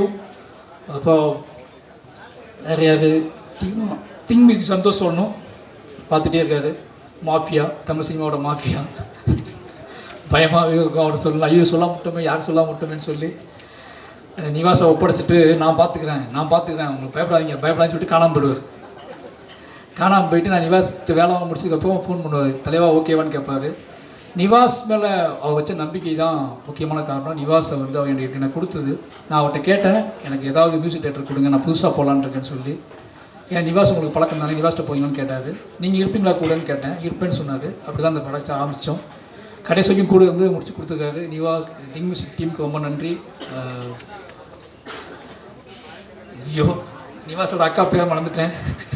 நிவாஸோட அக்கா, அது நிவாஸ் அக்கான்னு சொல்லி வர்ஷாவை மறந்துட்டேன். நிவாஸ் அக்கா வர்ஷாவுக்கு ரொம்ப நன்றி, கூடவே இருந்து பார்த்துக்கிட்டீங்க. அப்புறம் அனுராக், சுபத்ரா, ரேகா நாயர், லெஸ்ஸி நிறைய பேர் நடிச்சிருக்காங்க. எல்லாத்துக்கும் ரொம்ப நன்றி. இந்த படம் எனக்கு நல்லா தெரியும். இந்த படத்தை வந்து மக்கள் கொண்டாடுறாங்க, பெருசாக போகுது, எல்லோரும் உழைச்சிருக்காங்க. எல்லாரோட உழைப்பும் கண்ணுக்கு தெரியுது. அந்த படத்தில் பெரிய மேஜிக். அது யாரெல்லாம் அந்த படத்தில் உழைச்சாங்களோ அவங்க அத்தனை பேருமே தெரியுறாங்க ஆடியன்ஸுக்கு, அவங்களோட உழைப்பு தெரியுது அப்படிங்கிறது ரொம்ப சந்தோஷம். அப்படி ஏதோ வகையில் என்னை நம்பி வந்த எல்லாத்துக்கும் அவங்களோட உழைப்புக்கான ஒரு வெற்றியை வாங்கி கொடுத்துருக்கோம் அப்படிங்கிற பெரிய சந்தோஷம் இந்த படத்தில் எனக்கு ரொம்ப அதிகமாக கிடச்சிருக்கு. அதுக்கு அதை தெரியப்படுத்திய பத்திரிகையாளர்களுக்கு மறுபடியும் நன்றி சொல்லிக்கிறேன். ஃபைனலி மை ப்ரொடியூசர் ரஞ்சித் அண்ணா, அதித்தி பாண்டியன். நாங்கள் அதித்திக்கு வந்து பாண்டியன்னு பேர் வச்சுருக்கேன். அவங்க அப்படி தான் பேசுவாங்க என்கிட்ட. அவங்க லைவில் ஒரு மாதிரி இருப்பாங்க, ஜூம் காலில் ஒரு மாதிரி இருப்பாங்க. அதித்தி இப்போ அதித்தி இங்கே பேசுனாங்களே என்னை பற்றி, அது எதுவுமே எனக்கு தெரியாது. இப்போ நான் அதித்தியை பற்றி பேச போது அவங்களுக்கு தெரியாது, ஓகேங்களா? ஆனால் 2 பேருக்கும் பார்வையால் பேசிக்குவோம். ஏன்னா எனக்கு இங்கிலீஷ் தெரியாது, அவங்களுக்கு தமிழ் தெரியாது. நாங்கள் ஆனால் இவங்க படம் பண்ணியிருக்கோம், ஆனால் 2 பேரும் அதிகமாக பேசியிருக்கோம். யோசிச்சு பார்த்துக்கோங்க, 2 பேரும் நிறைய டிஸ்கஸ் பண்ணியிருக்கோம். அவங்க ஃபோன் பண்ணுவாங்க, எனக்கு பயங்கரமாக பேசுவாங்க. நான் ஓகேம்மா, அவங்க ஃபோனை வச்சுருவாங்க. திருப்பி நான் ஃபோன் பண்ணி கோவமாக பேசுவேன், அவங்க ஓகேப்பாங்க, ஃபோனை வச்சுருவாங்க. பட் என்ன அண்டர்ஸ்டாண்ட் லெவலில் நடந்துச்சுன்னு தெரியல, அந்த வேலை நடந்திருக்கு. அப்போ ஏதோ வகையில் நாங்கள் வந்து ஒரு அந்யோன்யம் இருந்துக்குன்னு புரிஞ்சிக்க முடியுது. அவங்க நம்பினது என்னோடய எமோஷ்னலில் மாய் செல்வாஜ் ஒன்று பண்ணால் அது கரெக்டாக நம்பினாங்க. அதித்தி ரொம்ப நன்றி. அப்போ ரஞ்சித் அண்ணா என்னோட என்ன சொல்கிறது, அவர் என்ன மாதிரி கிடையாது. அவர் வேறு மாதிரினா எப்படின்னா, நான் கொஞ்சம் பயப்படுவேன், ஓப்பனாகவே சொல்கிறேன், நான் பயப்படுவேன். அவர் பயப்பட மாட்டார். நான் யாருக்கு பயப்படுவேன் அப்படின்னா, ரொம்ப என்ன சொல்கிறதுனா, எனக்கு மக்களோட நான் இன்க்ளூசிவாக பாலிடிக்ஸ் பேசுகிறேன்னு நிறைய பேர் சொல்லுவாங்க. அதுக்கான காரணம் என்னோட பயங்கர சுமை, என்னோட வெயிட் என் தலையில் வெயிட் அதிகம். அது யாராவது ஒருத்தங்க தாங்கி பிடிச்சாதான் என்னால் அதை ரன் பண்ணவே முடியும். அதனால் நான் எங்கிட்ட இருக்க கதைகளோட கணமே ஒரு காரணமாக இருக்கும் என்னோட இன்க்ளூசிவ் பாலிடிக்ஸுக்கு. ஏன்னா அந்த கணம் எல்லாமே இன்னொருத்தர் சப்போர்ட் பண்ணலாம், அது நடக்கவே நடக்காது. அதை என்னால் சுமந்து கொண்டு போகவே முடியாது. ரஞ்சித் அண்ணா வந்து அப்படி ஒரு ஆள். ஆனால் அவர் அவ்வளோ கோவமாக, அவ்வளோ என்ன சொல்கிறது, தான் நம்பக்கூடிய அரசியலை, தான் நம்பக்கூடிய விஷயங்களை காத்திரமாக பேசினா கூட வேற ஒரு பாயிண்ட் ஆஃப் வியூவில் ஆட்கள் நேசிப்பார். மாரி செல்வராஜை வந்து அவர் நேசித்த விதம் எனக்கு தெரியும். ராம் சாருக்கும் எனக்கும் ஒரு அப்பா பையன் உறவு இருக்குன்னா, எனக்கு கிடைச்ச ஒரு அண்ணன் அப்படின்னா அது ரஞ்சித் அண்ணா. அந்த அண்ணன் தம்பி உறவு வந்து இந்த படத்தோட வெற்றியை நான் எப்படி பார்க்குறேன்னா, பரியேறும் பெருமாள்னு ஒன்று நாங்கள் ஆரம்பித்து 2 பேரும் ஆரம்பித்து கிட்டத்தட்ட 7-8 வருஷம் ஆகுது. இந்த படம் ரிலீஸ் ஆகி திருப்பி 2 பேரும் இதே சந்தோஷத்தோடு, இதே சிரிப்போட, இதே முத்தங்களோட திருப்பி ஒரு மேடையை பகிர்ந்து திருப்பி 2 பேரும் சக்ஸஸ் கொடுத்து ஹிட்டு கொடுத்துட்டு என்ன ஜாலியாக இருக்கும் அப்படின்னா, எங்களுக்குள்ளே இருக்கிற ஒரே ஒன்று இந்த லவ் மட்டும்தான். இந்த பெரும் உழைப்பையும் வந்து நான் வந்து செய்வதுக்கு ஊக்கமாக இருந்ததுக்கான காரணம் ரஞ்சித் அண்ணா இருக்காரு. ரஞ்சித் அண்ணா நம்புகிறாரு, அவர் பார்த்துக்கிட்டு இருக்காரு. அவர் என்ன சொல்கிறது, அவர்கிட்ட போய் நல்ல பேர் வாங்கணும் அப்படின்னு. நான் ராம்சாருக்கு அப்புறம் நல்ல பேர் வாங்கணும்னு ஆசைப்பட்ட ஒரே ஆள் ரஞ்சித் அண்ணா கிட்ட தான். ராம்சார்ட்ட எப்போவுமே 24 மணி நேரம் நல்ல பேர் வாங்கணும்னு ஆசைப்படுவேன். அதே மாதிரி ரஞ்சித் அண்ணாட்டு நல்ல பேர் வாங்கணும்னு ஆசைப்பட ஆரம்பித்தேன். இது ரெண்டும் சேர்ந்து மிக்ஸ் ஆனது தான் மாரி செல்வராஜ். அப்படி ஒரு நல்ல பேர் வாங்கிக்கணும்னு நினைக்கிறேன். ஏன்னா பெரிய பெருமாளுக்கு லவி சொன்னார், இந்த படத்துக்கும் லவி சொன்னார், என்னுடைய எல்லா படத்துக்கும் சொல்லுவார், இனி பார்க்கும் போதெல்லாம் சொல்லுவார். அந்த அன்பை பாதுகாப்பதற்காகவே நான் தொடர்ந்து எங்கிட்ட இருக்க சில விஷயங்களை பாதுகாத்துக்கிட்டு இருக்கேன். ரொம்ப நன்றிண்ணா. எனக்கு ஆச்சரியமாக இருக்குது. இது சரியாக முடிஞ்சிடுமான்னு ஒரு பயம் இருந்துச்சு. நம்ம பெரிய பெருமாளுக்கு அப்புறம் 2 பேரும் ஒன்றா சேர்றோம். இது நீளத்துக்கும் உங்களுக்கும் எனக்கும் இல்லை நம்மளை பார்த்துக்கிட்டு இருக்க எல்லாத்துக்கும் இது ஒரு முக்கியமான படமாகவும் நம்மளோட ஆகச்சிறந்த படமாகவும் இருக்குன்னு ஆசைப்பட்டேன். அது ஒவ்வொரு நாளும் பெரிய பயத்தை கொடுத்துச்சு, பதட்டத்தை கொடுத்துச்சு. எப்படி பெரிய இப்போ துருவுக்கு முன்னாடி விக்ரம் சார் அப்படிங்கிற ஒன்று வைக்கிறாங்கல்ல, அதே மாதிரி எனக்கு முன்னாடி எப்போவுமே ரஞ்சித் அண்ணா, ராம் சார்னு ஒன்று இருந்துகிட்டே இருக்கும். இவன் நம்பிக்கை நம்ம காப்பாற்றுவோமான்னு சொல்லி. இந்த படத்தோட வெற்றியை நான் எப்படி பார்க்கணும்னா, முழுக்க நான் 2 பேருமே இன்றைக்கி பக்கத்தில் உட்காந்து விளையாண்டுட்டு இருக்கோம் அப்படிங்கிறது, எங்களை விளையாட வைத்த சந்தோஷமாக உங்கள் முன்னாடி சிரிக்க வச்ச வெற்றி தான் இந்த பார்க்குறாங்க. 2 பேருமே மை மறந்து இருக்கோம் அப்படின்னா அவ்வளோ பெரிய வெற்றியை கொடுத்த தமிழ் மக்களுக்கு எவ்வளோ நன்றி சொன்னாலும் பத்தாது. 2 பேரும் அவ்வளோ சந்தோஷமாக இருக்கும். இந்த சந்தோஷம் முழுக்க தமிழ் மக்களால் கொடுக்கப்பட்டது. 2 பேரை பற்றி நீங்கள் கான்ஃப்ளிக்டாக பேசிகிட்டே இருக்கீங்க. ஆனால் அந்த 2 பேரை சந்தோஷமாக வச்சுக்கிறதும் மொத்தம் தமிழ் மக்கள் தான். இந்த 2 பேரை மட்டும் மாரி செல்வராஜ், ரஞ்சித் மாரி செல்வராஜ் பேசிகிட்டே இருப்பீங்க. ஆனால் எங்களை அதிகமாக நேசிக்கிறாங்கன்னு எங்களுக்கு நல்லா தெரியும். அந்த நேசிப்புக்காக தொடர்ந்து உண்மையாக இருக்கணும் 2 பேரும் முடிவு பண்ணுறோம். 2 பேரும் அதுக்காக வேலை செஞ்சுட்டே இருக்கோம். ரஞ்சித்னா லவ் யூ. ரொம்ப என்ன சொல்கிறது, நான் நீளத்துக்கு வந்து திருப்பியும் படம் பண்ணிக்கிட்டே இருப்பேன். ஓகேங்களா? அது நீங்கள் கேட்கணும் அவசியமே இல்லை. போர் அடித்தா கூட நான் நீளத்துக்கு படம் பண்ணுவேன். படமே இல்லாதப்போ சின்ன அமைதியாக இருப்பேன்ல, எனக்கு வாய்ப்பு மறுக்கப்படும் போது நீளம் எனக்கு கூப்பிட்டு படம் கொடுக்கணும். அப்புறம் அப்ளாஸ் சமீர் நாயர் அதே மாதிரி தான். ஒரு 10 பேர் இருக்காங்க. அவங்க என்ன பேசுவாங்க எனக்கு தெரியாது, ஆனால் அவங்க என்னை லவ் பண்ணுறாங்க. ஓகேங்களா? 10 பேர் வருவாங்க பாம்பேலேருந்து. எங்கள் ஆஃபீஸ்க்கு வந்தாங்க. என் கூட ஒரு நாள் நைட்டு ஃபுல்லாக ட்ராவல் பண்ணாங்க, நைட்டு தங்கினாங்க. இனி பாராட்டிக்கிட்டே இருப்பாங்க. நான் தேங்க்யூ சொல்லுவேன். இனி ரொம்ப நேசித்தாங்க. இப்போ வரைக்கும் சமீர் நாயக் வந்து எனக்கு மெசேஜ் அனுப்பிட்டே இருப்பார். ஒவ்வொரு ரிவ்யூவையும் ஒவ்வொரு விஷயத்தையும் எடுத்து மெசேஜ் அனுப்பிட்டே இருப்பார். ரொம்ப ஹாப்பியாக இருக்கும். எனக்கு என்ன ரிப்ளை பண்ணுன்னு தெரியாது. நான் ஒரு இதயத்தை அனுப்பிக்கிட்டே இருப்பேன். அந்த இதயமே அவருக்கு போதுமானதாக இருந்துச்சு. அப்ளாஸ் டீமுக்கு ரொம்ப நன்றி. மாரி செல்வராஜை ரொம்ப நம்பினதுக்கு, எனக்கான கேட்ட எல்லாத்தையும் செஞ்சு கொடுத்ததுக்கு ரொம்ப நன்றி. இந்த படத்தில் லிரிக் ரைட்டர் இல்லை, அறிவு பாட்டு எழுதியிருக்கான். நானும் அறிவு சேர்ந்து எழுதணும். அறிவு ரொம்ப நன்றி. அறிவு வேடனுக்கு நன்றி. ஏன்னா இவங்க 2 பேருமே நான் கூப்பிட்டோன்னே வந்து பாடி கொடுத்தாங்க. மற்ற என்னோடய பாடல்கள் எல்லாத்துக்குமே ரொம்ப நன்றி. ஏன்னா நான் நிறையா அவங்க கிட்டத்தட்ட நிவாசம் நானும் சேர்ந்து அவங்க மாற்றி பாட வச்சோம். எல்லா பாடல்களுக்குமே ரொம்ப நன்றி. இந்த படத்தில் நான் லிரிக் எழுதுக்கு மெயின் காரணம் வந்து யுகபாரதி அண்ணா தான். நான் சொல்லியிருக்கேன். ஏன்னா எல்லாருமே இல்லை, எல்லா வேலையும் நீயே பார்த்தா எப்படிறான்னு கேட்குறாங்க நிறைய பேர். ஏன் மற்ற லிரிக் ரைட்டர் கொடுக்கலாங்கன்னு சொல்லாமல், யுகபாரதி என்ன ஒரு நாள் என்ன சொன்னார், டேய் நீ ஒரு ஃபுல் ஆல்பம் எழுதி பாரு, அந்த கதையோடு சம்மந்தப்பட்டே அது இருக்கும், நீ முழு ஆல்பம் ஒன்று எழுதி பாருன்னு சொன்னார். அதுக்காக எழுதப்பட்டது தான் இந்த முழு ஆல்பமுமே. அவருக்கு ரொம்ப நன்றி. இந்த பாடல் சிறப்பாக வந்ததுக்கு காரணம் யுகபாரதி அண்ணன் ஒரு காரணம். யுகபாரதி நான் உங்களுக்கு ரொம்ப மிஸ் பண்ணுறேன். ரொம்ப நன்றி. கடைசியாக பைசன் காலமாடன், இவ்வளோ நேரம் என்னோடய டீமை பற்றி நான் பேசுனதை நீங்கள் பொறுமையாக கேட்டதுக்கு ரொம்ப நன்றி. நான் யாராவது மிஸ் பண்ணியிருந்தால் மன்னிக்கணும். ரொம்ப எமோஷ்னலான ஒரு படம். இந்த படம் என்னுடைய எல்லா படமும் அப்படி இருக்குன்னு சொல்லுவேன் டைலாக்கு. பட் ஆனால் இது வந்து ரொம்ப பரபரப்பான சில விஷயங்களை நம்ம வந்து துணிஞ்சு எடுக்கிறோம்.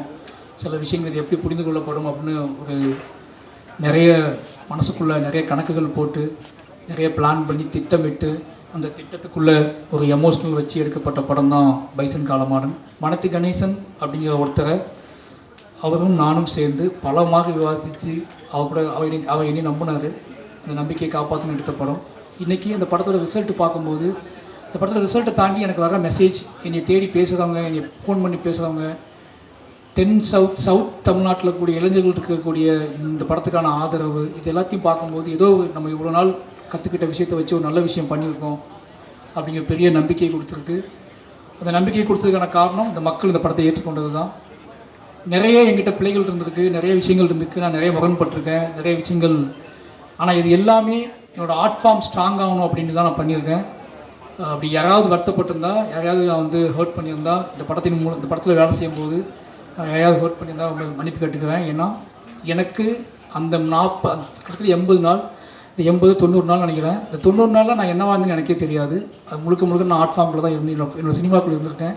அதை நான் மாற்றிக்க முயற்சி பண்ணுவேன். என்னோடய சினிமாவை அது என்னவோ தெரியல எனக்கு. அது நடக்கும்போது நான் அந்த சினிமாவை முழுசாக நான் தோற்றுவணும் அப்படிங்கிற பயம், தோற்றக்கூடாது அப்படிங்கிற பயத்திலே நான் நிறைய வேலை செஞ்சுக்கிட்டே இருக்கேன். அது எனக்கு ஏன் என்னை விட்டு போக மாட்டேங்குன்னு தெரில.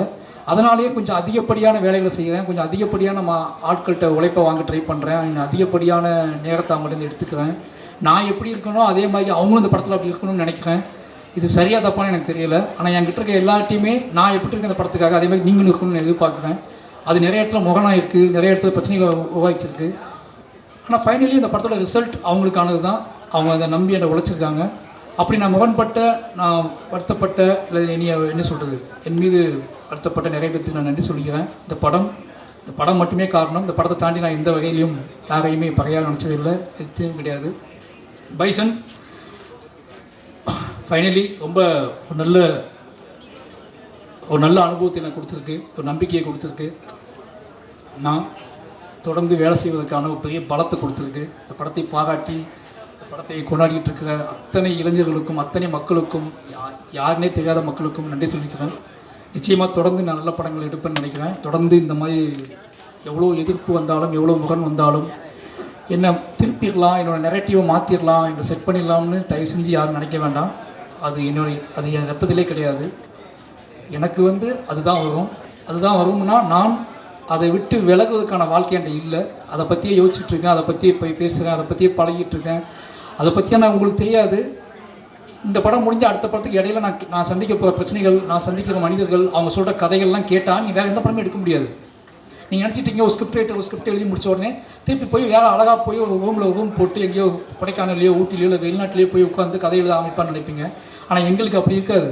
எங்களுக்கு எப்படி இருக்கும்னா, ஒரு படத்துக்கும் இன்னொரு படத்துக்கும் இடையில நாங்கள் இருப்போம்ல, இந்த இடையில இந்த தமிழ் சமூகம் எப்படி இருக்குது, இந்த இந்திய சமூகம் எப்படி இருக்குது, இது இடையில சந்திக்கிற மனிதர்கள் என்ன சொல்கிறாங்க, அவங்க என்ன பேசுகிறாங்க, அவங்க நம்மகிட்ட என்ன எதிர்பார்க்குறாங்க, அவங்க எவ்வளோ அழுறாங்க, எவ்வளோ கண்ணீர் செஞ்சுறாங்க, என்ன கேள்வியில் கேட்குறாங்க. நம்ம என் சட்டையை பிடிச்சி கேட்டவங்க நிறைய பேர் இருக்காங்க. இதெல்லாம் எப்படா நீ படம் பண்ணுவேன், இதை என் கதை நீ எப்போ சொல்லுவேன், உன் கதை எப்போ சொல்லுவேன்னு சொல்லி சட்டையை பிடிச்சி கேட்டவங்க நிறைய பேர் எனக்கு தெரியும் எனக்கு. ஏன்னா அவ்வளோ கதைகள் இருக்காங்க. திருப்பி நீங்கள் மறுபடியும் என்கிட்ட அந்த நெரேட்டிவை செட் பண்ண ட்ரை பண்ணாதீங்க. நான் ரொம்ப நிலையானவனாக இருக்க விரும்புகிறேன். என்னோடய நிலையான தன்மையை யாராலையும் மாற்ற முடியாதுன்னு நினைக்கிறேன். உங்களோட வேண்டுகோளாகவே வச்சுக்கிறேன். திருப்பி இந்த கேள்வி நீங்கள் என்ன கேட்பீங்க அப்படின்னா நான் அதுக்கு மௌனம் தான் பதிலாக சொல்லணும்னு நினைக்கிறேன். இனிமேல் இந்த மாதிரி கேள்விக்கு நான் எதிர்கொள்ள மாட்டேன்னு நினைக்கிறேன். பத்திரிகையாளர் ஒரு வேண்டுகோளாக சொல்கிறேன், ஏன் இந்த மாதிரி படம் எடுக்கிறீங்க கேள்வியை இனிமேல் என்னை தவிர்த்துங்க. அது என்னை ரொம்ப பாதிக்குது. மறுபடியும் சொல்கிறேன், எமோஷனலாக சொல்கிறேன். என்னை மட்டும் பாதிக்குதில்லை, என்னோடய வேலையை பாதிக்குது, என்னோடய நெரேட்டிவை பாதிக்குது, என்னோடய சிந்தனையை பாதிக்குது. நான் உங்களை நேசிக்கிறேன், உங்களை அன்பு செலுத்துகிறேன். நான் உங்களை திருப்பி அதே மாதிரி கேள்வி கேட்க முடியும். அந்த கேள்வியை கேட்கக்கூடாது, உங்களுக்கு எனக்கு முகம் வந்துக்கூடாதுன்னு நினைக்கிறேன். ஏன்னா நான் கூடி வாழ ஆசைப்படக்கூடிய வாழ தான் இருக்கேன். நான் திருப்பி அந்த கேள்வியை நீங்கள் திருப்பி என்னை கேட்டீங்க அப்படின்னா நான் இன்னும் அதிகமாக வேலை செய்வேன். ஆனால் உங்களை அவாய்ட் பண்ண ட்ரை பண்ணணும்னு நினைக்கிறேன். ஏன்னா எக்காரணத்தை கொண்டும் என்னோடய கலையவோ, என்னோடய ஆர்ட் ஃபார்மையோ, என்னோடய அரசியலையோ யாராவது பிடுங்க ட்ரை பண்ணாங்கன்னா நான் மூர்க்கமாக ஃபைட் பண்ணுவேன். அந்த மூர்க்கத்தை நிச்சயமாக சொல்கிறேன், என்னோடய ஆர்டிஸ்ட்டுக்கே தெரியும், என்னுடைய வேலை பார்த்தவங்களுக்கு தெரியும். அந்த மூர்க்கம் நானே எதிர்பார்க்காத மூர்க்கம். அது நான் அப்படி போகக்கூடாதுன்னு ரொம்ப நம்புவேன். நீங்கள் எல்லாரும் நேசிக்கணும் தெரியும். அதனால் தயவு செஞ்சு இந்த கேள்விகளை நீங்கள் அவாய்ட் பண்ணிவிடுங்க. நான் மாரி செல்வராஜ் படம்னா அது இருக்கும். மாரி செல்வராஜ் அதற்காக கிளம்பி வந்தவன் தான். மாரி செல்வராஜ் எடுக்கிறது சாதி படமான்னு கேட்டால் அது உங்கள் மொழி. என்னோடய மொழி மாரி செல்வராஜ் எடுப்பது சாதிய எதிர்ப்பு படம். அந்த எதிர்ப்பு படத்தை நான் தொடர்ந்து எடுத்துக்கிட்டே இருப்பேன். நான் இதை ஒரு திமிர்லேயே சொல்லலை, இங்கே சொல்கிறேன், எமோஷனலாக சொல்கிறேன். நான் எப்போவுமே என்னோடய ஆர்ட் ஃபார்மை நம்புவேன். நான் அரசியல்வாதி கிடையாது, நான் கட்டுரையாளன் கிடையாது, நான் ஆய்வாளர் கிடையாது. நான் என் வாழ்க்கையை பணயமாக வச்சு படம் எடுத்துகிட்டு இருக்க ஒருத்தன். என் வாழ்க்கையை கலையாக மாற்றிக்கிட்டு இருக்கேன். என்னோடய கலைக்கு ஒரு வெறி இருக்குது, என்னோடய கலைக்கு ஒரு ஆற்றாமை இருக்குது, என் கலைக்கு ஒரு கண்ணீர் இருக்குது, என் கலைக்கு சில கேள்விகள் இருக்குது, என் கலைக்கு ஒரு பயங்கரமான காதல் இருக்குது, சமூகத்தை பற்றி ஒரு காதல் இருக்குது. இது எல்லாத்தையும் ஒன்றா சேர்த்து நான் உங்களுக்கு கொடுக்க ட்ரை பண்ணிக்கிட்டே இருக்கேன். ஒரு 250 படம் வருது ஒரு வருஷத்துக்கு, 300 படங்கள் வருது. உங்களுக்கு கொண்டாட்டம், உங்களை குதூகலப்படுத்தக்கூடிய படங்கள் எவ்வளவோ வருது. இந்த ஒருத்தனை விட்டுருங்களேன், அவனை ஏன் போட்டு அவனையும் திருப்பி அந்த கூட்டத்தில் போய் தர ட்ரை பண்ணுறீங்க. இனி விட்டுருங்க. நான் உங்களுக்கு பார்க்க பிடிக்கணும்னு பரவாயில்ல, தயவு செஞ்சு நான் உருவாக்கி கஷ்டப்பட்டு கற்றுக்கிட்ட இவ்வளோ வாழ்வியல் அனுபவத்தை நீங்கள் முடிவு செய்ய முயற்சி பண்ணாதீங்க. மற்றபடி இதெல்லாம் பண்ணால் கூட ஏதோ வகையில் நீங்கள் என்னை ஏற்றுக்கொள்கிறீர்கள் அப்படிங்கிற ஒரு பெரிய ஒரு பொறுப்பும் நம்பிக்கையும் எனக்கு இருக்குது. அந்த நம்பிக்கையின் அடிப்படையில் மறுபடி இந்த தமிழ் சமூகத்துக்கு முன்னாடி மாரி செல்வராஜியாக நான் என் நன்றியை சொல்லிக்கொண்டே இருப்பேன். நான் இந்த பாடலை பாடிக்கொண்டே இருப்பேன். கடைசியாக என்னோடய அஸ்டினேட்டர் டீம், என்னோடய கேம் அசிஸ்டன்ட் டீம், என்னோடய ஒட்டுமொத்த டீம், என்னை பயங்கரமாக உழைச்சிருக்கானுங்க. அவனுக்கு எப்போவுமே உங்களுக்கு தெரியும் இந்த மாதிரி ஆள் கூட வேலை பார்க்கறது கொஞ்சம் கஷ்டம்னு சொல்லி, ஆனால் அவங்க எனக்கு நம்பி வேலை பார்த்துருக்காங்க. அவங்க எல்லாத்துக்குமே ரொம்ப நன்றி. இந்த வெற்றி வந்து எவ்வளோ சிரித்து என்ன தான் பண்ணாலும் ரொம்ப எமோஷ்னலான வெற்றி. எனக்கு நல்லா தெரியும், நானும் துருவும் எப்படி இருக்குன்னு எனக்கு தெரியும். ஏன்னா இது சாத்தியமான எல்லோரும் கண்மூடி எப்படின்னா அந்த நாள் அவனுக்கு நான் ட்ரைனிங் கொடுக்கும்போது நான் அதை உணர்ந்தேன். இப்படி ஆரம்பிக்கிறோமே, ஏன்னா அவன் அப்படி தான் வந்து அங்கேருந்து வரும்போது இப்படி ஆரம்பிக்கிறோமே, இவனை எப்படி மாற்ற போவோம், இது எப்படி நடக்க போகுது, இது சாத்தியமா அப்படிங்கிற பயத்தில் நாங்கள் இருந்தோம். 2 பேர்த்துக்குள்ளேயும் இருந்த ஒரு வெறி தான். இந்த கதையை பண்ணியே ஆகணும்னு இந்த வெறி எனக்கு இருந்துச்சு. சினிமாவை நம்ம யாருன்னு காட்டியே அவனுங்க வெறி அவனுக்கு இருந்துச்சு. இந்த 2 பேரோட வெறி தான் இந்த படத்தை இத்தனை தூரம் இத்தனை உழைப்பில் தூக்கி கொண்டு வந்து சேர்க்கறதுக்கு ஒரு முக்கியமான காரணமாக இருந்துச்சு. எங்களோட உழைப்புங்கிறது நான் உழைப்பின் மூலமாகவே வெற்றி பெற வேண்டும்னு ஆசைப்படக்கூடிய ஆளாக நாங்கள் இருக்கோம். எங்களோட உழைப்பின் பாதையை மாற்ற முயற்சிக்காதீர்கள். உங்கள் அனைவருக்கும் மறுபடியும் நன்றி. பைசன் ஏற்றுக்கொண்ட அத்தனை மக்களுக்கும் ரொம்ப நன்றி. என்னோடய டீமுக்கு ரொம்ப நன்றி. கடைசியாக என்னோடய குடும்பத்துக்கு, என்னோடய குடும்பம் வந்து சொல்லி ஆகணும். நான் பதட்டமான ஒரு வாழ்க்கையிலேயே இருக்க மாதிரியான ஒரு தோற்றத்தை அவங்களுக்கு கொடுத்துக்கிட்டே இருக்கேன்.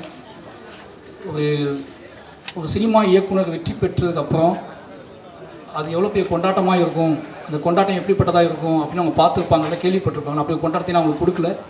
ஏன்னா ஃபோன் வந்தால் பயப்படுவாங்க, நான் யார்ட்டையாவது பேசினா பயப்படுவாங்க. அதுக்கான காரணம் என்னென்னா ஏதோ ஒரு வகையில் நான் டிஸ்டர்பாகவே இருக்குன்னு நினைப்பாங்க. ஆனால் அவங்கள்ட்ட சொல்லிக்கிறேன், நான் ரொம்ப நீங்கள் நிறைவாகவே இருக்கேன். என் மனசில் கடைசி என்ன சொல்கிறது, நீங்கள் எல்லாத்தையும் பேசிட்டேன்னு நினைக்கிறேன். இனிமேல் அவங்க எனக்கு தொந்தரவு பண்ண மாட்டாங்க அப்படின்னு நான் சொல்லிக்கிறேன். அப்போ இன்னொரு முக்கியமான ஒரு விஷயம் நான் வந்து ஏதோ இன்டர்வியூ சொல்லும்போது நடந்துச்சு சொன்னாங்க. அது நான் ஏதோ தப்பாக சொல்லிட்டேன்னு சொல்லி, கதாநாயகிகள் கருப்பாக இருக்க கதாநாயகிகளை ஏன் சூஸ் பண்ண மாட்டேங்க யாரோ என்று கேட்டாங்க. நான் சொல்கிறேன், இது வரைக்கும் எந்த ஆர்டிஸ்ட்டுமே வந்து அவங்க இந்த கலரில் இருக்காங்க, இவ்வளோ அழகாக இருக்காங்க, நான் எந்த ஆர்டிஸ்ட்டையும் பார்த்ததில்லை. நாங்கள் எல்லாருமே வந்து எப்படி சொல்கிறதுனா, நாங்கள் எல்லாருமே வந்து யார் இதுக்கு முழுசாக உழைப்ப போடுவாங்களோ, யார் நம்ம நம்புவாங்களோ அவங்க கூட தான் நான் வேலை செஞ்சுக்கிட்டே இருக்கேன். அவங்களுக்காக தான் நான் வேலை செஞ்சுக்கிட்டே இருக்கேன். இது ஒருவேளை அப்படி நிகழாமல் இருக்குன்னா அதை நிகழ்த்துவதற்கு நாங்கள் ஆசைப்படுறோம். அதை அப்படியான ஒரு சினிமாக்குள்ளே அப்படியான சாத்தியக்கூறுகள் வரணும்னா அது எங்கள் மூலமாக தான் வரணும்னு நீங்கள் ஆசைப்பட்டீங்கன்னா அதுவும் நடக்கும். அதையும் நாங்கள் செய்வோம்னு நினைக்கிறேன். அப்படியாப்பட்ட படங்களை நான் எடுப்பேன். அது ஒருவேளை ஏன்னா உங்களுக்கு நல்லாவே தெரியும், சினிமா வந்து காம்ப்ரமைஸில் ஒரு இடத்துல இருக்குது. ஏன்னா முதலாளிகள் இருக்காங்க, பட்ஜெட் இருக்குது, பணம் இருக்குது, ஆடியன்ஸோட மனநிலை இருக்குது. இதுக்குள்ளே தான் எங்களோட தேவையை நாங்கள் பூர்த்தி பண்ணிக்கிட்டு இருக்கோம். அப்படியாப்பட்ட அந்த காம்ப்ரமைஸ்க்குள்ளே எங்களுக்கிட்டே இருக்குது. நான் அதை இல்லைன்னு சொல்லலை. அந்த காம்ப்ரமைஸை எப்படி சொல்கிறேன்னு தெரியாமல் நானும் பல மொழிகளில் சொல்கிறேன், பல பேர் சொல்கிறேன். திருப்பி அந்த கேள்வி எல்லா விஷயத்தையும் எங்ககிட்ட கேட்குறீங்களா, நீங்கள் எந்த கேள்விக்கு எந்த பதில் சொல்லணும்னு எனக்கு தெரியல. தயவு செஞ்சு சொல்கிறேன், அப்படி அந்த கேள்வி தப்பாக புரிஞ்சுக்கப்பட்டுச்சுன்னா மன்னிப்பு கேட்டுக்கிறேன். அஜும் பாரஞ்சித்தும் எல்லாருமே அதை முயற்சி பண்ணிகிட்டே இருப்போம். ஏன்னா மக்கள் விரும்பக்கூடிய மக்கள் சின்ன ஏன்னா எங்ககிட்ட கேள்வி எல்லாமே பிரதான கேள்விகள் கிடையாது. எங்ககிட்ட கேட்கக்கூடிய கேள்விகள் எல்லாம் என்ன கேள்வி கேட்பாங்க, உள்ளுக்குள்ளே இருந்து ஒற்றை கேள்விகளாக உதிரிகளோட கேள்விகளாக இருக்கும். அந்த உதிரிகளோட கேள்விக்கு நீங்கள் அந்த உதிரிகளோட கேள்வியை நீங்கள் மதிக்கிறது இருக்குல்ல, அதில் ஒரு கலைஞரோட பயங்கரமான ஒரு தெமுத்தனம் இருக்குது. நாங்கள் உதிரிகளோட கேள்வியை மதிக்கக்கூடிய டைரக்டராக ஆர்டிஸ்ட்டாக இருக்குன்னு ஆசைப்படுறோம். அந்த கேள்விகளை நான் மதிப்போம். அதை ரஞ்சிதனும் நான் நிகழ்த்தி காட்டும்னு நினைக்கிறேன். நிச்சயமாக அதில் ஏதாவது புண்பட்டு இருந்தால் மன்னிப்பு கேட்டுக்கிறேன். மற்றபடி எங்கள் கலை மக்களுக்கானது. அதை மக்களுக்காகவே கொண்டு வந்து சேர்ப்போம். அதை எவ்வளோ விஷயம் இருந்தாலும் மக்கள் நம்புகிறோம். நன்றி, வணக்கம். Thank you sir. நிறைய டைம் அவார்டுன்னு சொல்லிட்டு